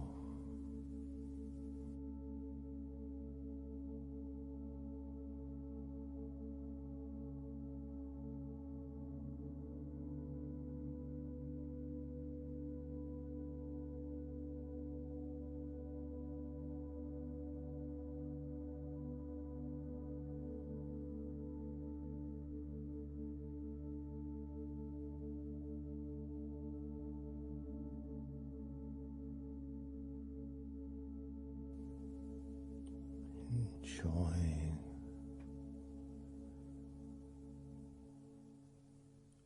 the space, this space of peace and safety.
Letting go.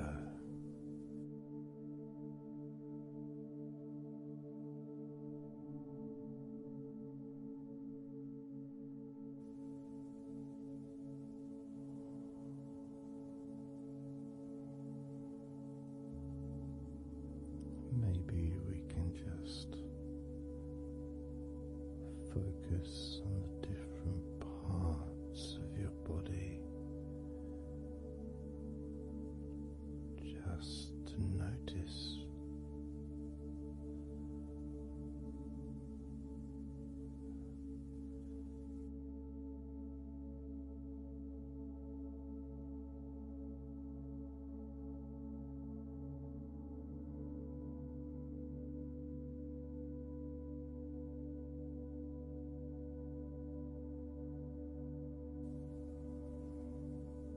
your forehead and your eyes.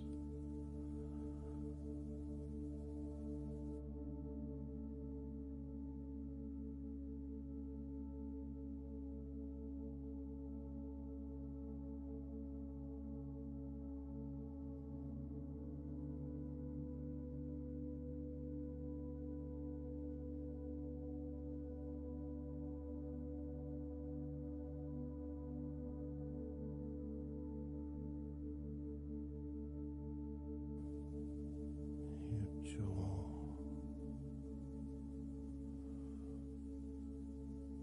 so loose.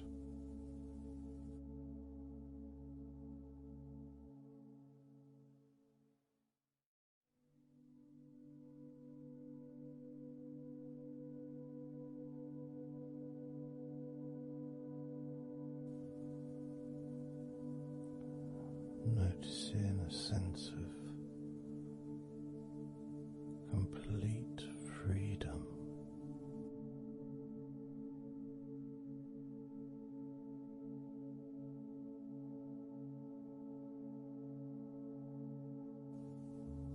Absolute freedom.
direction of total blissful peace. Blissful peace.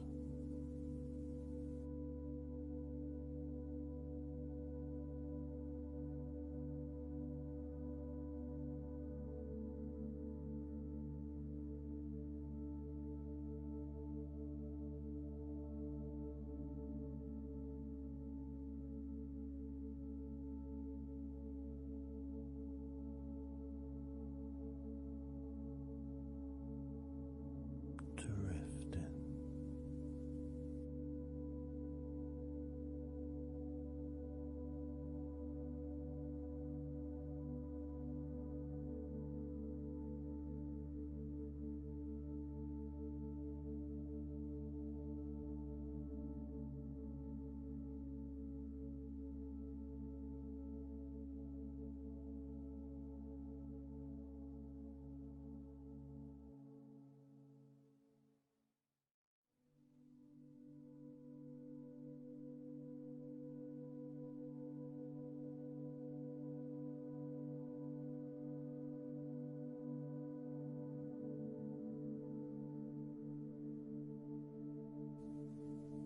Total peace.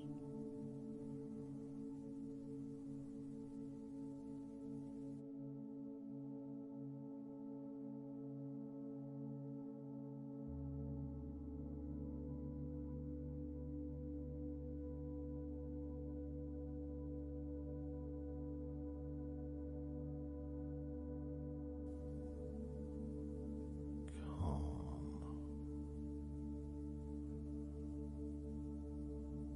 So calm.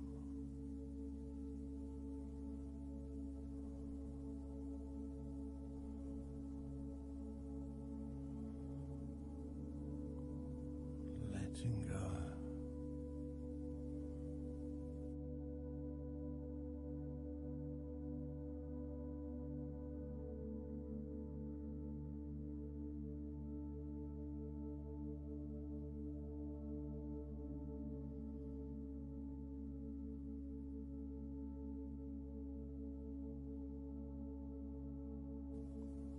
Peace of mind.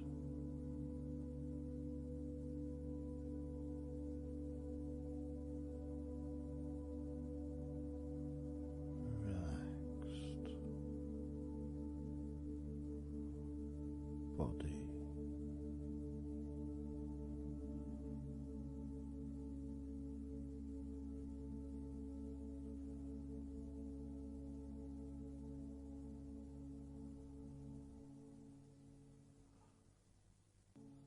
So relaxed.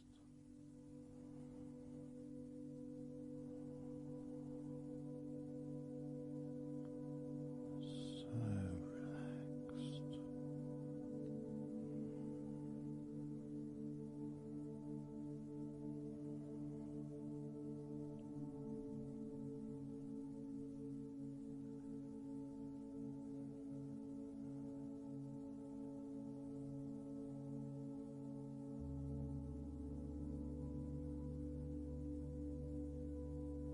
Your body feels almost invisible.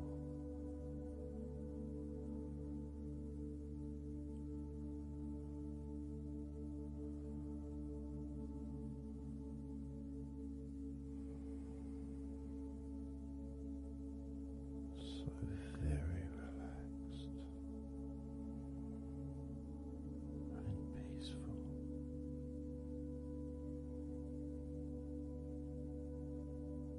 So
And you could start to notice that you are feeling more relaxed. Even though I've not purposely focused your mind upon that sense of physical comfort that is growing within you throughout your body. And your mind starts to slow down. And that could be almost in recognition of, I guess, my speech not being particularly fast.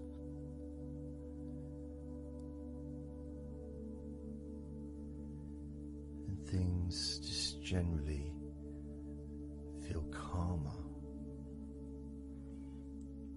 just by listening to my voice. You give yourself an opportunity to take a break from the day, take a break from your life as it is, and to give yourself a rest, giving yourself permission to take some time off and to allow your body to relax and allow your mind to slow down, which in turn releases the tension, any stresses that you had in your body.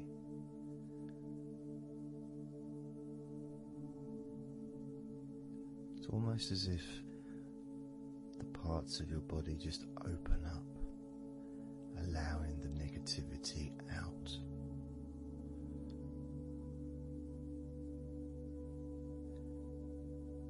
And at the same time, replacing that negativity with positive, healing energy,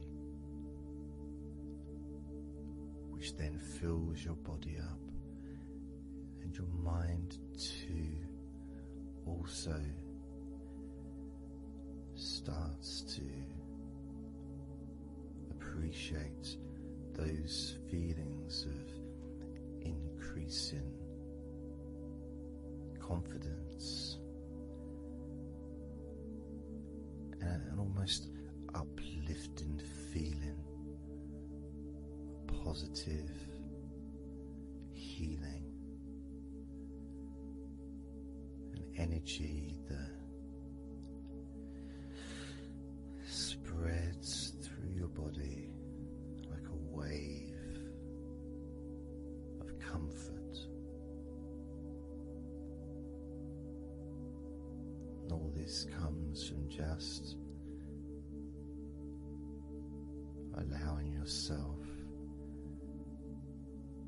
a few minutes, maybe half an hour, however long you want it to be, to just rest.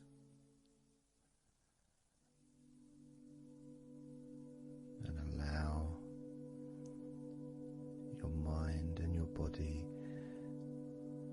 to almost reset itself to the settings of comfort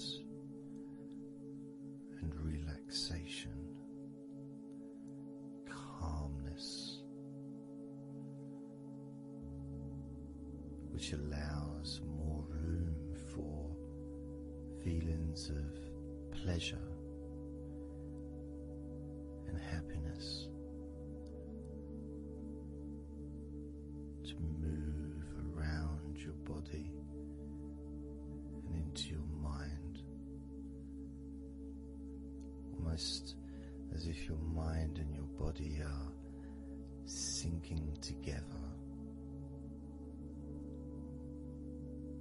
almost mirroring each other with that growing positivity and calmness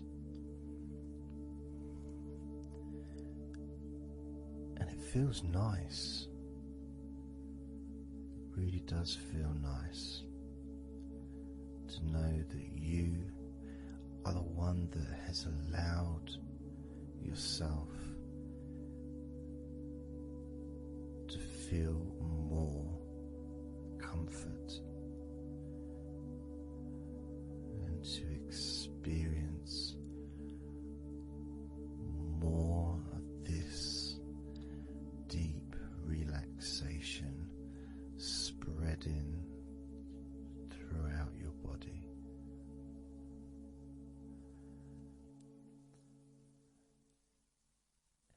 And as I focus on each part of your body, you can notice that that part becomes even more relaxed just by focusing on it. It becomes even more calm and comfortable just by focusing. And as I move down your body, starting at your head, the parts that you've already focused on will continue to relax deeply, and those parts that we've not yet focused on will just automatically release any remaining tension in anticipation of even more comfort about to come.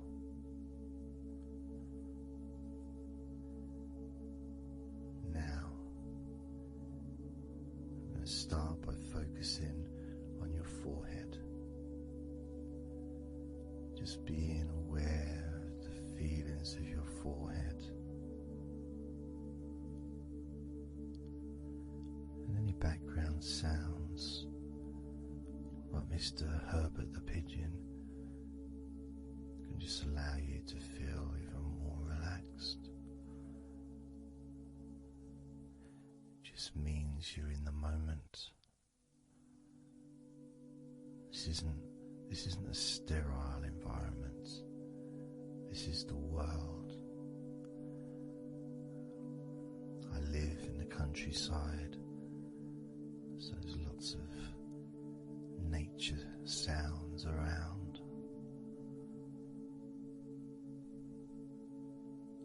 So as you focus on your forehead, just notice how it becomes even more relaxed as you focus only on my voice and that part of your body. Moving down to your eyes, focusing on your eyes, noticing how your eyelids feel so heavy, yet so light at the same time, and all the muscles around your eyes relaxing completely, moving your focus down to your mouth, your lips, your tongue, your teeth and your gums, and the whole of your mouth relaxing, calm and loose. As you focus now on your jaw,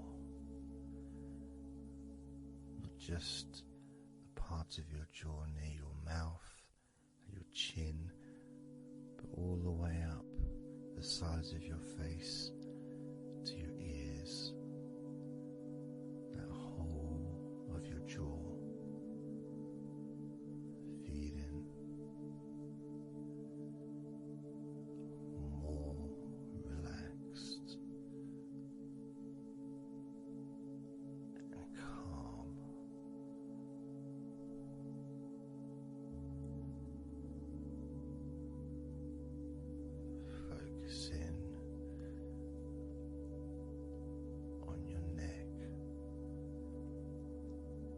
front of your neck and your throat. Relaxing and loose and calm. The sides of your neck, the right and left side of your neck, relaxed and loose and calm.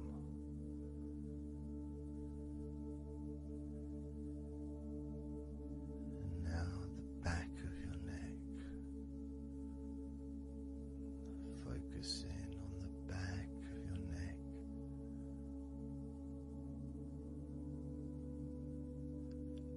letting go of any tension that may have been there before, and enjoying that sense of increasing comfort and release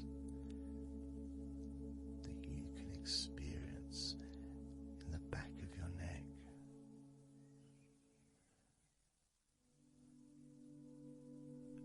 Moving down your back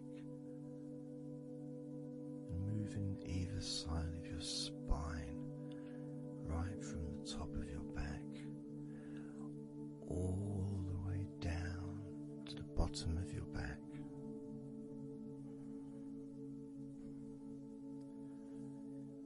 Down to your lower back.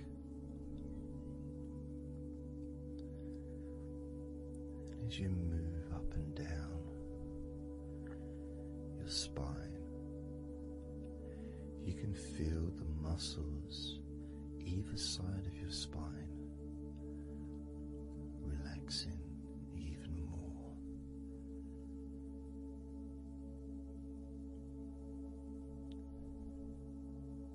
And as those muscles relax, that sense of comfort starts to spread outwards from your spine into both sides of your back.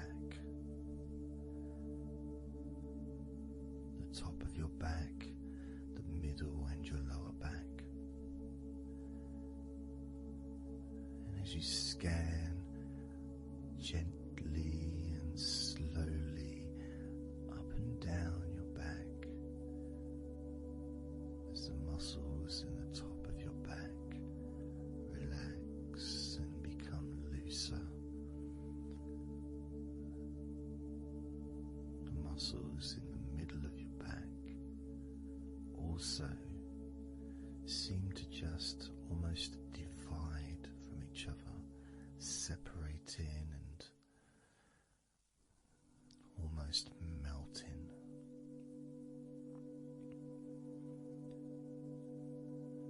And in your lower back,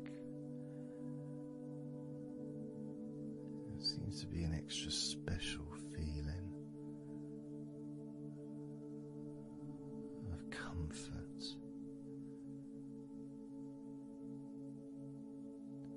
that spreads into your hips, so down your lower back and into your hips, into the area where your coccyx are, and into your buttocks, and all those muscles that spread from your lower back into your hip area start to melt, start to really let go.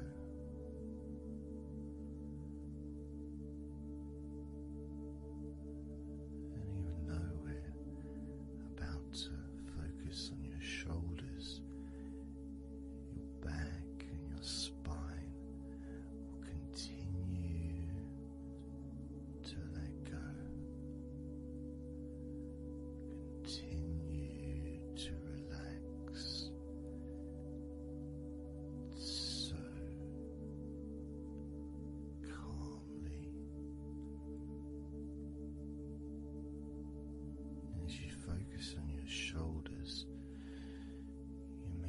notice that they're already feeling really loose. They're already feeling calm.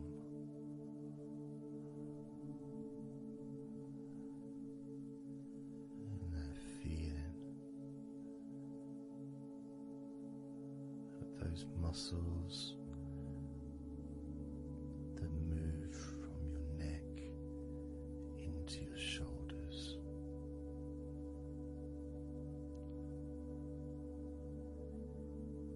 Feel so soft and gentle,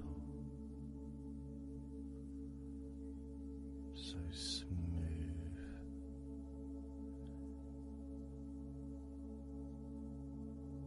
And calm.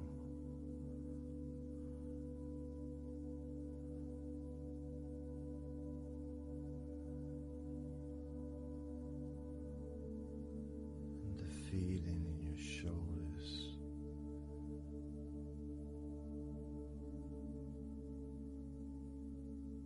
seems to spread deep into your shoulders. That sense of relaxation, not just traveling deeply into your muscles, but also relaxing the bones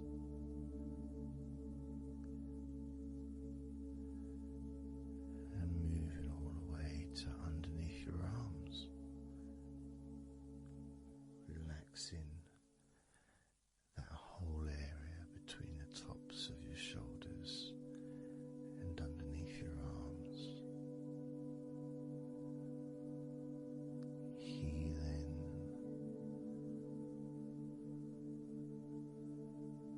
You feel so relaxed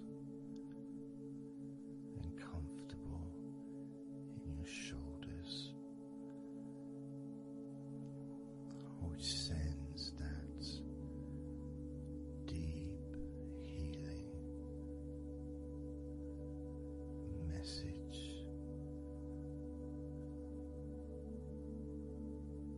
into your arms.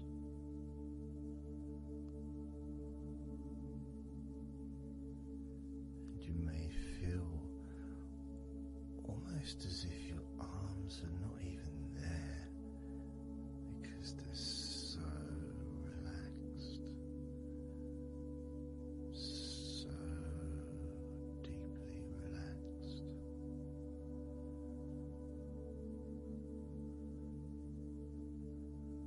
So calm.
so familiar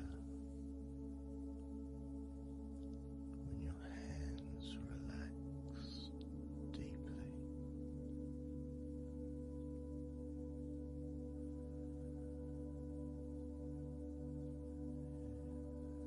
Feels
muscles and your shins completely.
letting go of everything.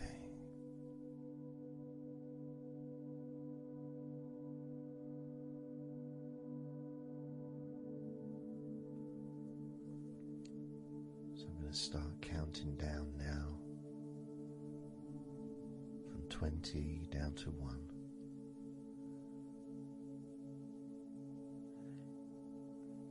You can imagine in a way it's like just walking down some steps, and each step, all 20 steps, and each step represents a level of comfort. Each step represents sense a deepening of that comfort.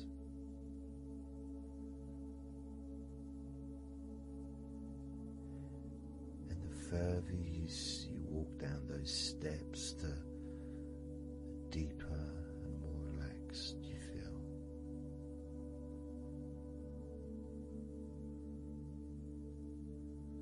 So, starting with number 20.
14.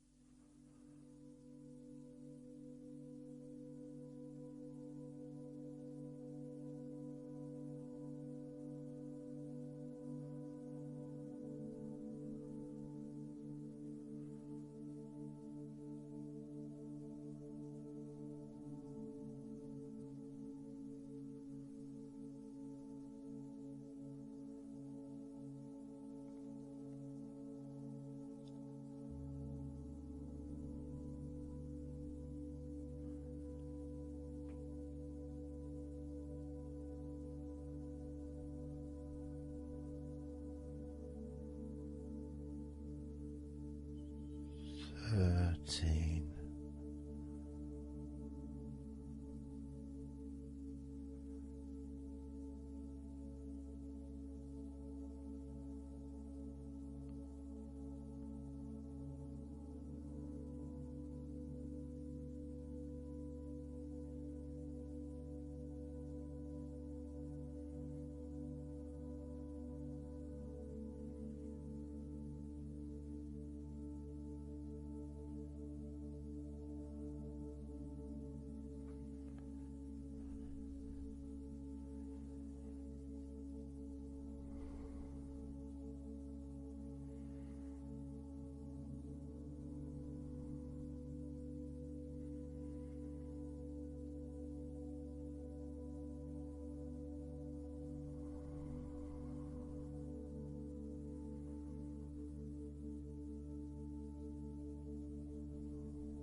12. 11.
8.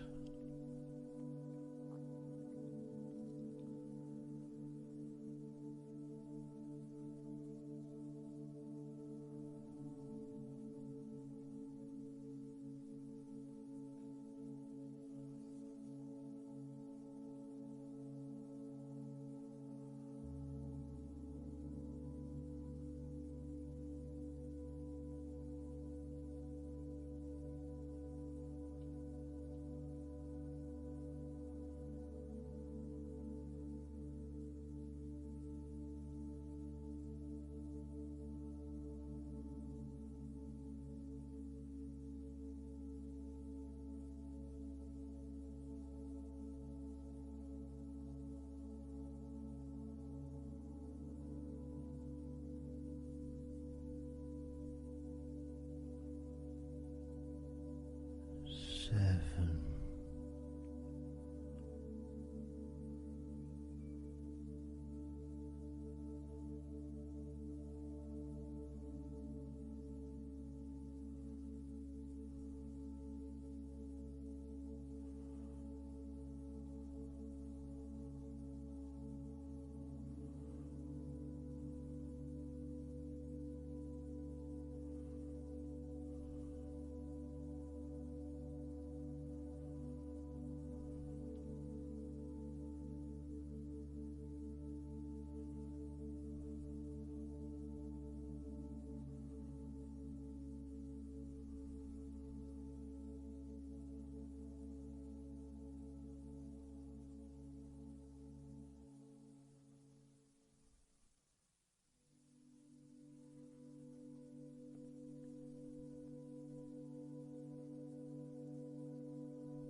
as you focus on your eyes,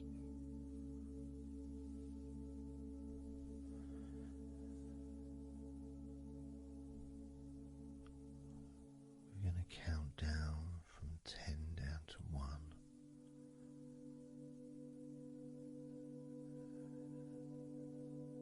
Focus in just on your eyes, your eyelids, the muscles around your eyes, your eyeballs themselves, that whole area that makes up your eye.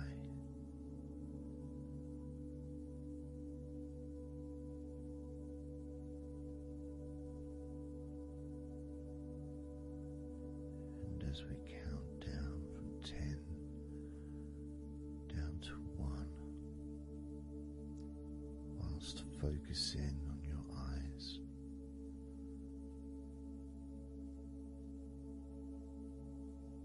you will become twice as relaxed with each number counting down. And you may find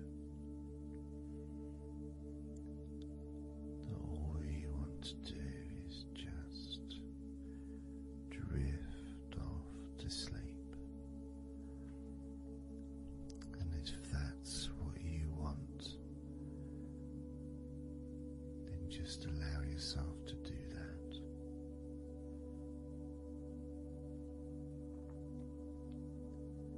Now, focusing on your eyes, I'm going to begin counting down from 10 down to 1 right now.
4,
3.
So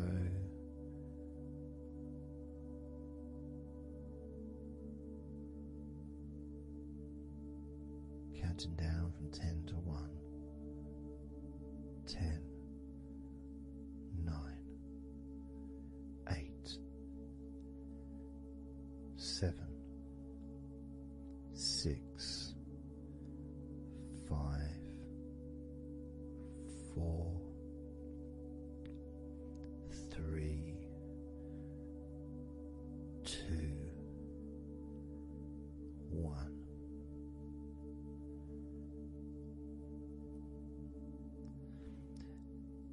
And maybe that was a bit too quick in order to relax.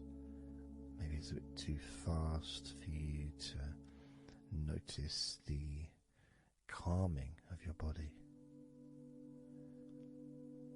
Maybe even a little bit of pressure there, like you're counting down from 10 to 1. Would you expect me to do, man? You expect me just to go all floppy just because you're counting down?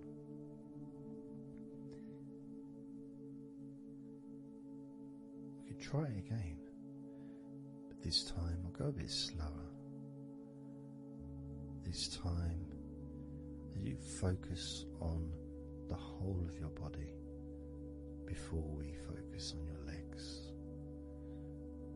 Just notice how your body does start to feel more relaxed with every number that I count down. 10.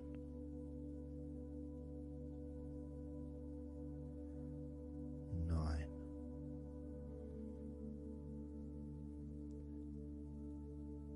8.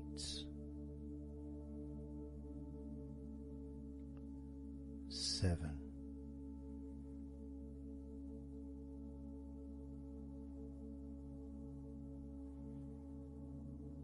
6.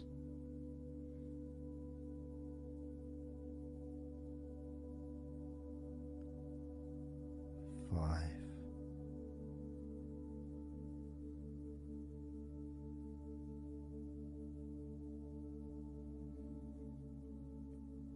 4.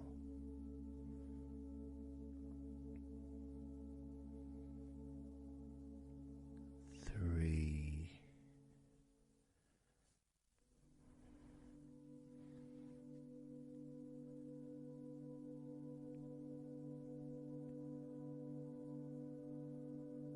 2.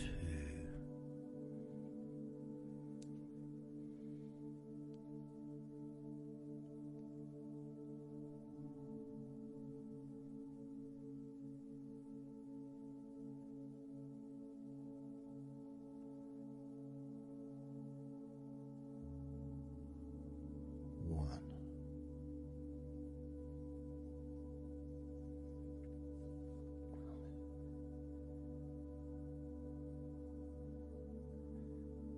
And just notice how you feel generally, how your body feels.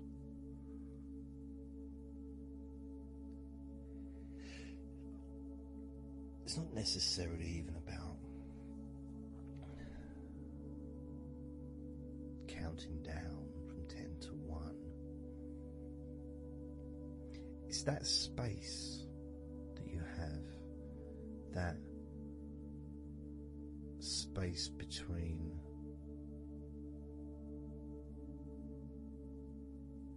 being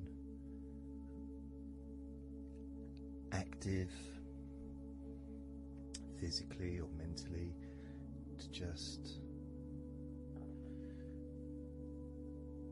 sitting or lying down, just being there, not doing anything, not saying anything, not needing to think about anything. So it opens up a space, you know, a bit of a space, a gap.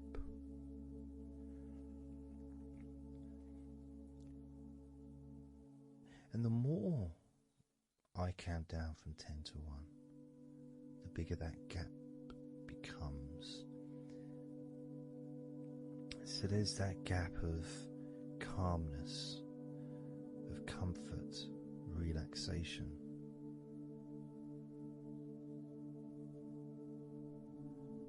It's a nice feeling.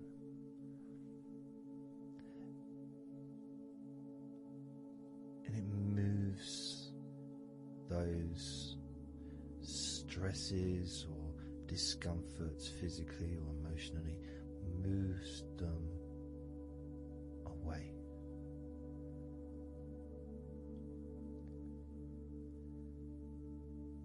Allows you to just slow down. So I'm going to count again from 10 down to 1 and notice that gap widening. The gap. as it widens, it's almost like the stress and attention falls into the gap.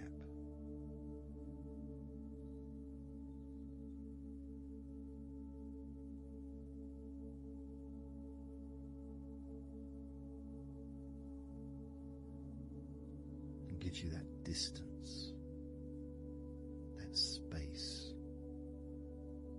Now, 10, 9,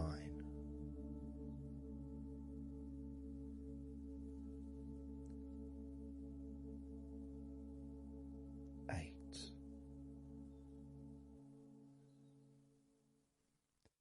7,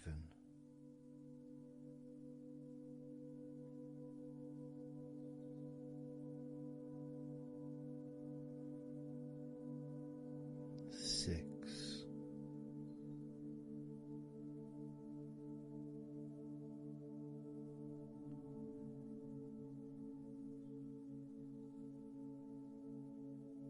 5,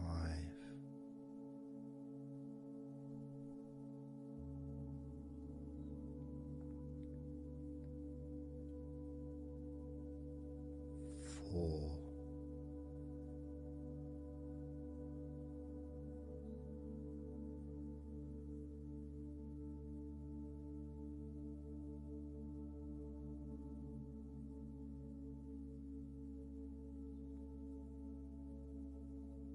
3,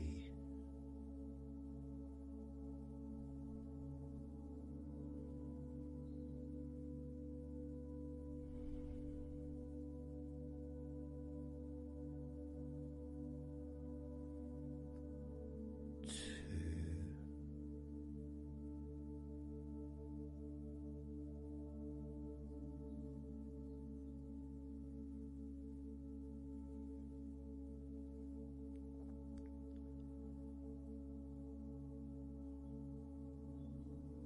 1.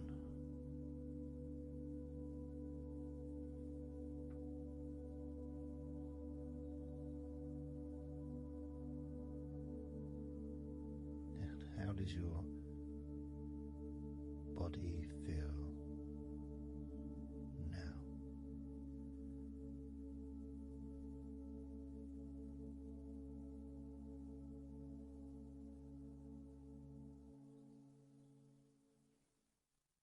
Can you notice that you're feeling calmer?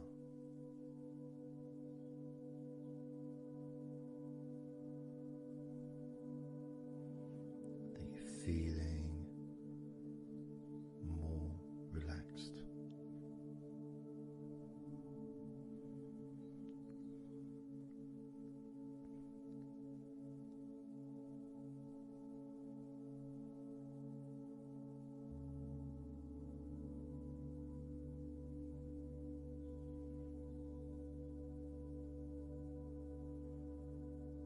As we now focus on your legs, just your legs.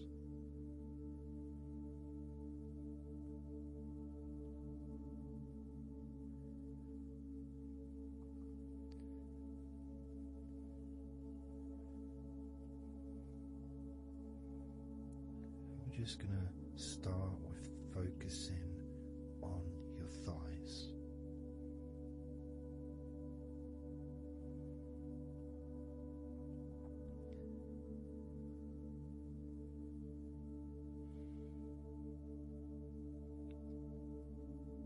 Of course, it's not the most exciting thing to be doing because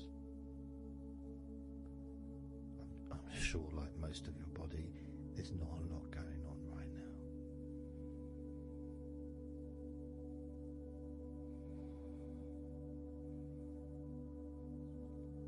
Just focusing on the whole of your thighs, the tops of your thighs, the sides of your thighs, the bottoms of your thighs, your outer thighs and your inner thighs. Basically the whole of your thigh that leads into your hip. goes down to your knee joint.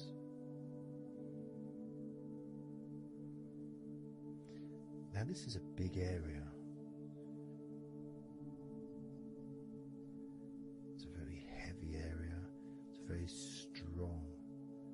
Probably the strongest muscles in your body are in your thighs.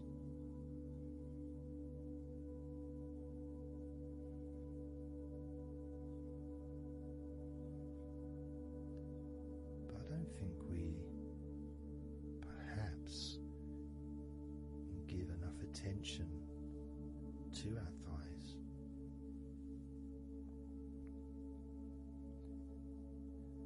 Perhaps we don't acknowledge how important our thighs are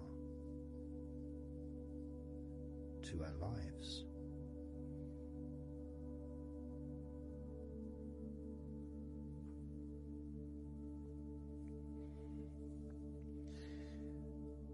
How much they actually do for us all through our lives.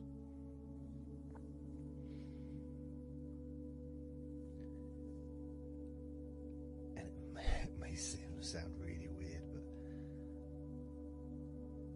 I think that all of our body parts, especially our thighs, need some TLC.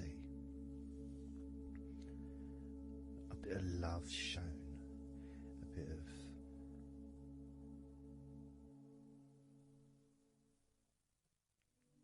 acknowledgement, a thank you, gratitude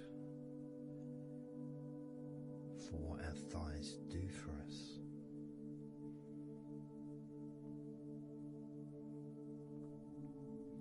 And I know this may sound a bit strange.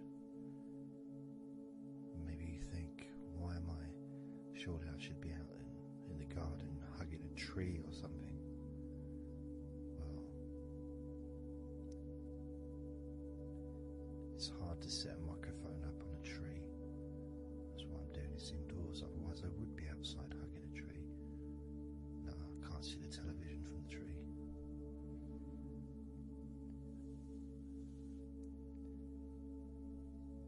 If you move down to your knees, again, such an important part.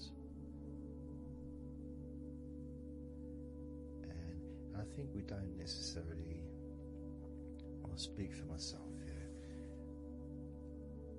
I don't necessarily appreciate all that my knees do for me until I have a problem with my knee. So occasionally if I maybe I bash it or it's aching for some reason, it's then that I realise how much it does.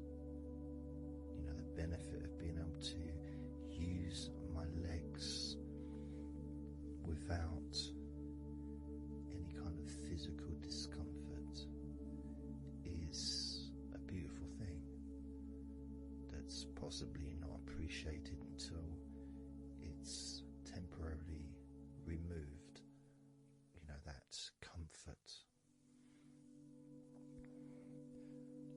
But as you focus on your knees, regardless of how your knees feel, you can have that sense of gratitude and love to your knees for all that they do for you.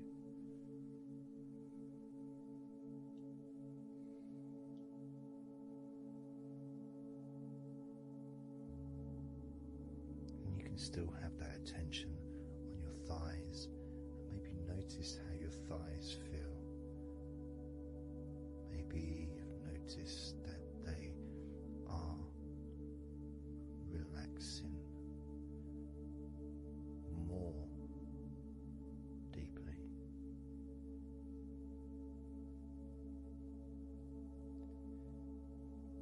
As you focus now on the bottoms of your legs, your shins, muscles and the bones between your knees and your feet, incorporating, of course, your ankles. So important.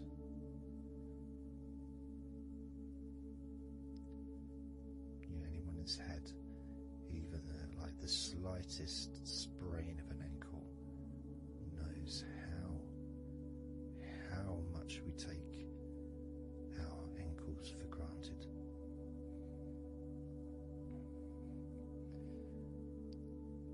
And it's kind of strange in a way when you think that,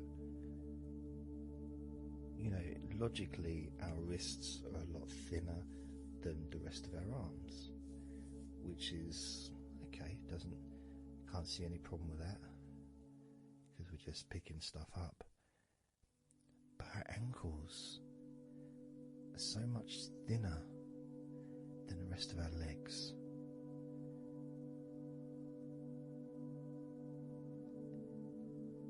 And from a physics perspective, or logical even, it doesn't really make sense that all this weight would ultimately be resting on your ankles, then leading to your feet. That thin area, thin bone, yet it does so much great work.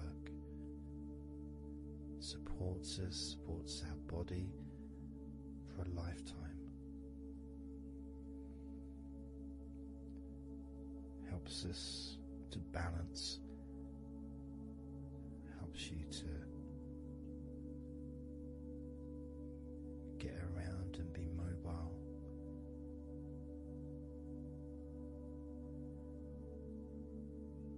And there's the calf muscles, of course. When I was younger, I couldn't see the pointing calf muscles. It didn't seem to do anything. Okay, if I walked around on tiptoes, then my calf muscles get some work. But of course that's not true. The calf muscles are being used whenever we use our legs.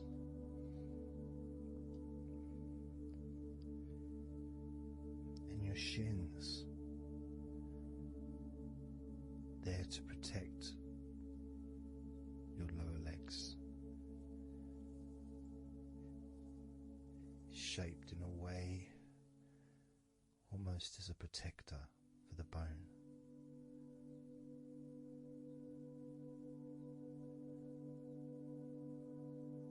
Leading, of course, to your ankles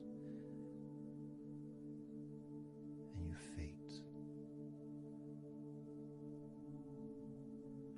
But we're not going to focus on your feet, we're just going to focus on the legs.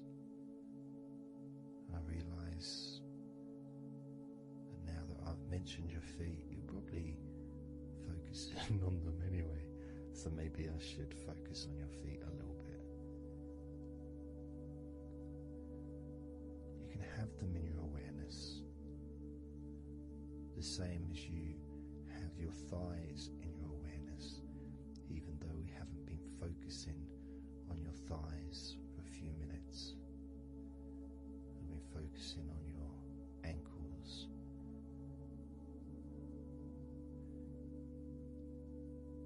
there's still that sensation of comfort in your thighs, and there's that movement of energy. The thighs hold lots of different sensations. Of course, there's the muscles, the big, strong muscles that we have in our thighs.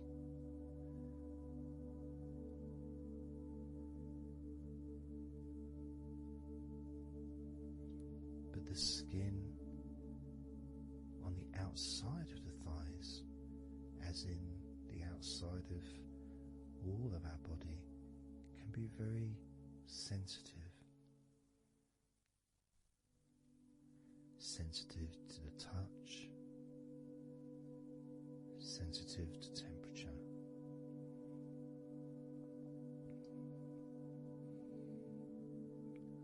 and inside your thighs.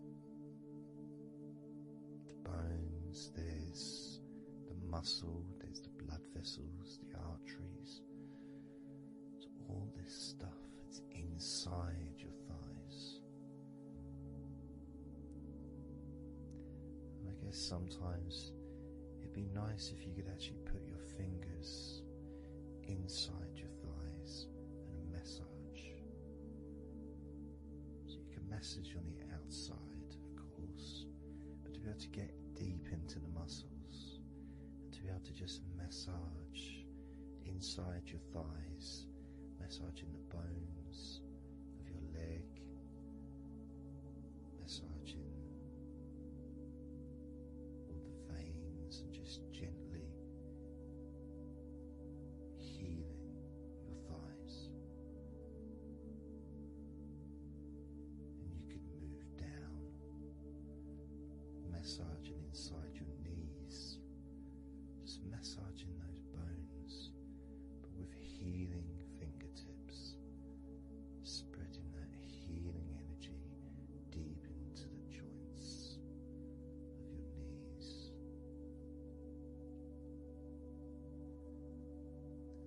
Of course, there's the back of your knee, the inside crease where your knee is.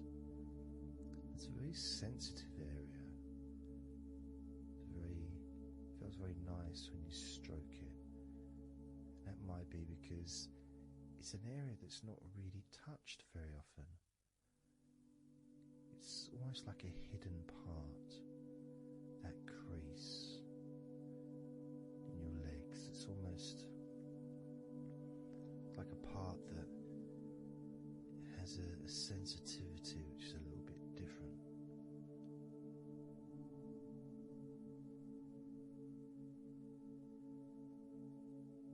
Of course, it's protected by your legs.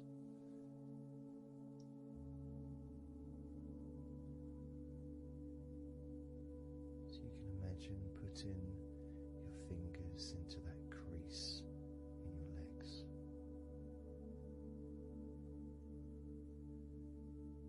That fold in between your legs, you can just massage with your fingertips. Imagine your fingertips going inside, massaging the muscle tissue. You can of course feel the bones of your knees healing through your fingertips.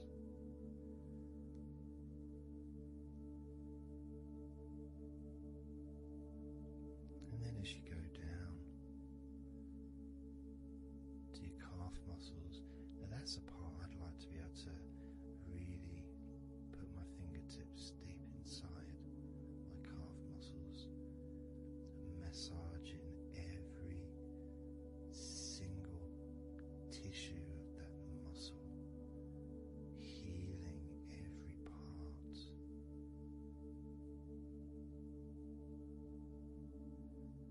And then doing the same for my shins, massaging and gently stroking the bones, gently stroking them, healing in a loving way, because they deserve to be treated as the precious bones that they are, because our legs are so precious, as in all the other parts of our body. They're more precious than any jewel on the planet.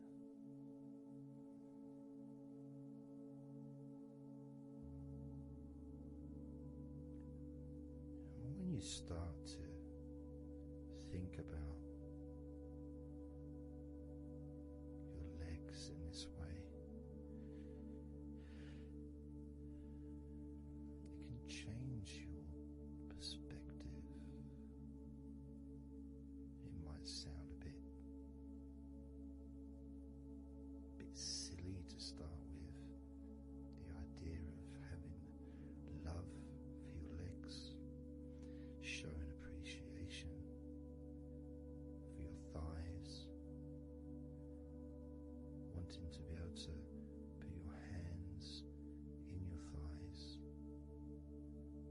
massage the muscles and the bones, and to get your fingers deep in there, releasing all tension, just to show how much you care about your legs, how much you care for what your legs do for you regularly. Your knees, your calves, your ankles, the strength of your ankles, considering how thin they are compared to the rest of your legs, especially your thighs. Yet they're so strong, so flexible, absolutely amazing things. Your ankles are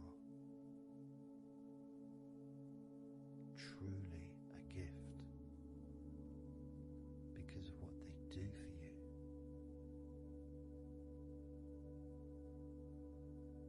Supporting all that weight, regardless of what weight you are, even if you're only 8 stone,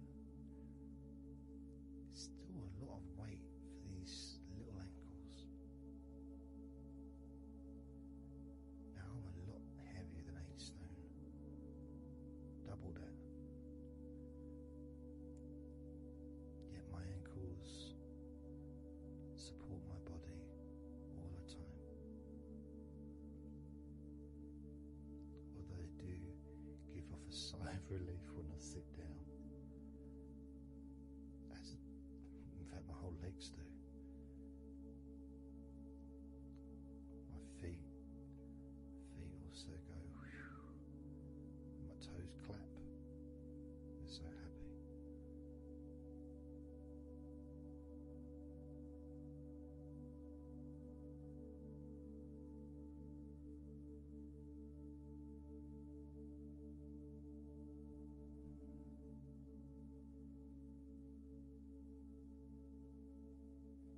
Your legs really are amazing. And I know that talking about your legs is possibly among the most boring things you've ever heard anyone say, possibly. But boring or not, everything I said is true. Your legs are amazing.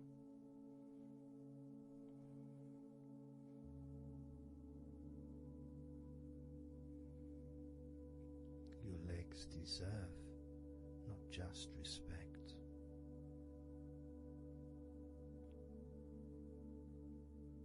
they deserve to relax deeply.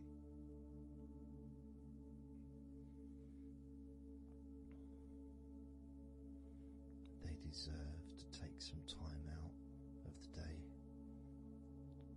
to just let go completely.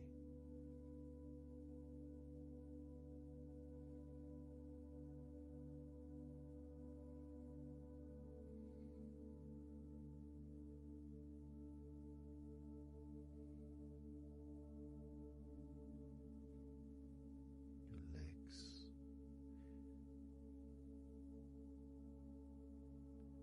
really can relax.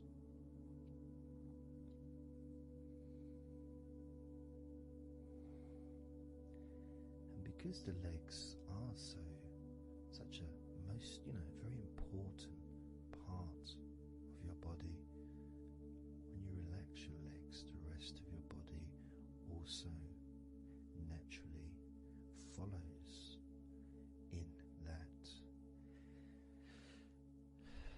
journey of comfort.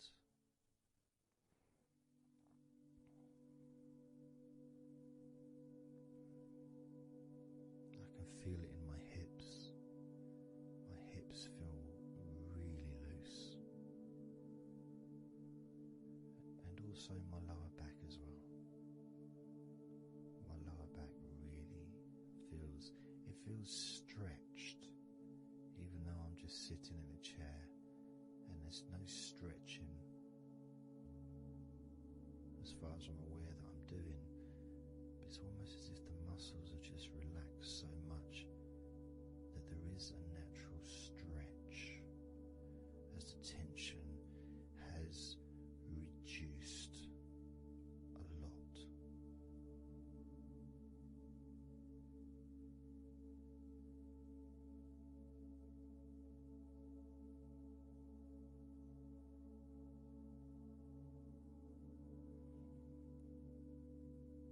And I'm now going to count down from 10 down to 1.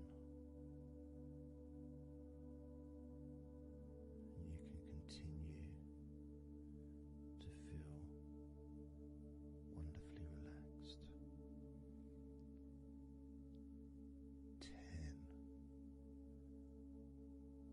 9, 8, 7, 6, 5, 4, 3, 2, 1.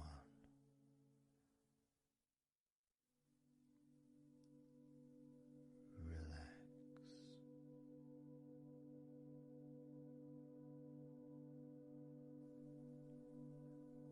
So I'm just going to count down from 5 down to 1. And as I count down, if you just focus on the numbers, just the numbers, counting down, and notice how you feel in this moment as you hear the numbers counting down, knowing that those numbers counting down represent you feeling calmer, not just in your body but also relaxing your mind. And just notice how you feel.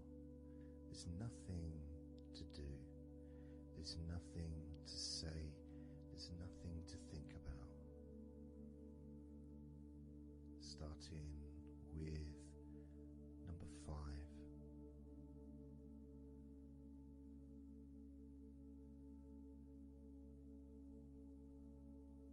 4.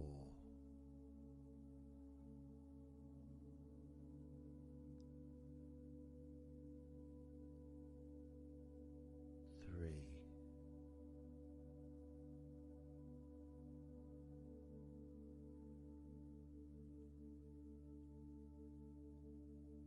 2.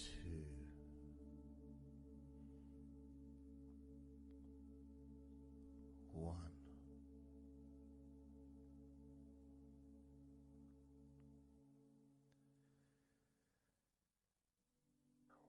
And as you notice the gradual letting go of the tension in your body, you may also begin to notice and be aware of how your mind is starting to slow down. This is just a natural thing that happens. It's not really a special procedure. It's just natural because as your body relaxes, your mind also starts to relax. And the more your mind relaxes, the more your body relaxes. It's just a continuous circle of relaxation.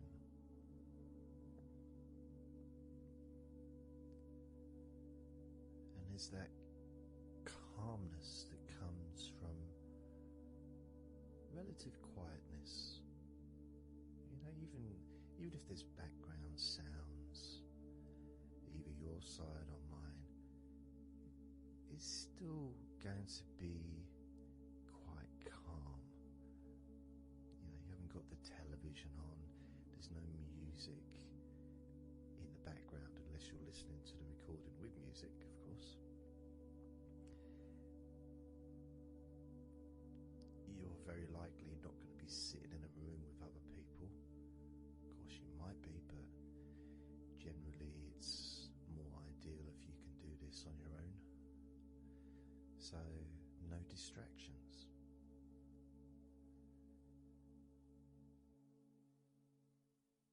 And when you stop thinking about stuff,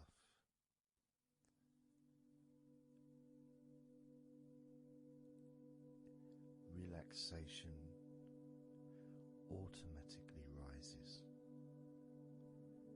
A sense of comfort starts to grow.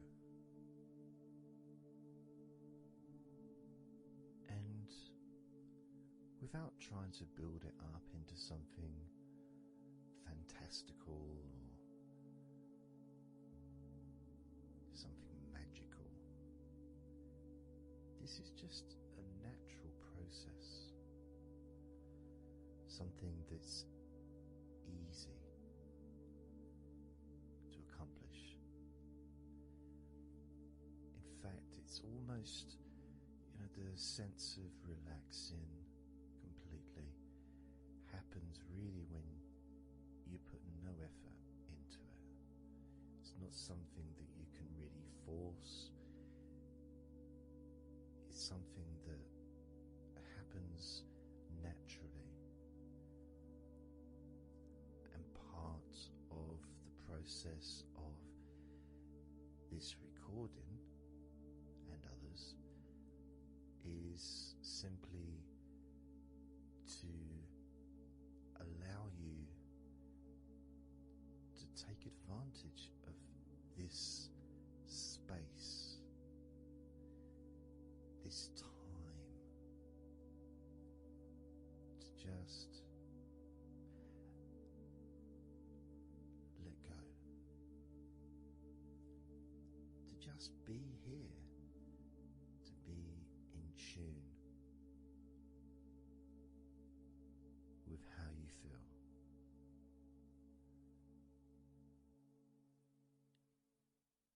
Yet with the intention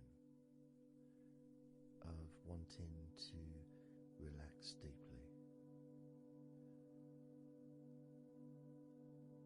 and maybe even to fall asleep, depending on what it is that you wish for yourself in this moment.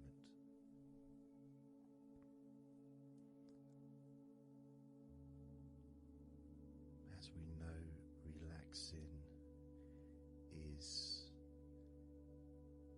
the majority of the process of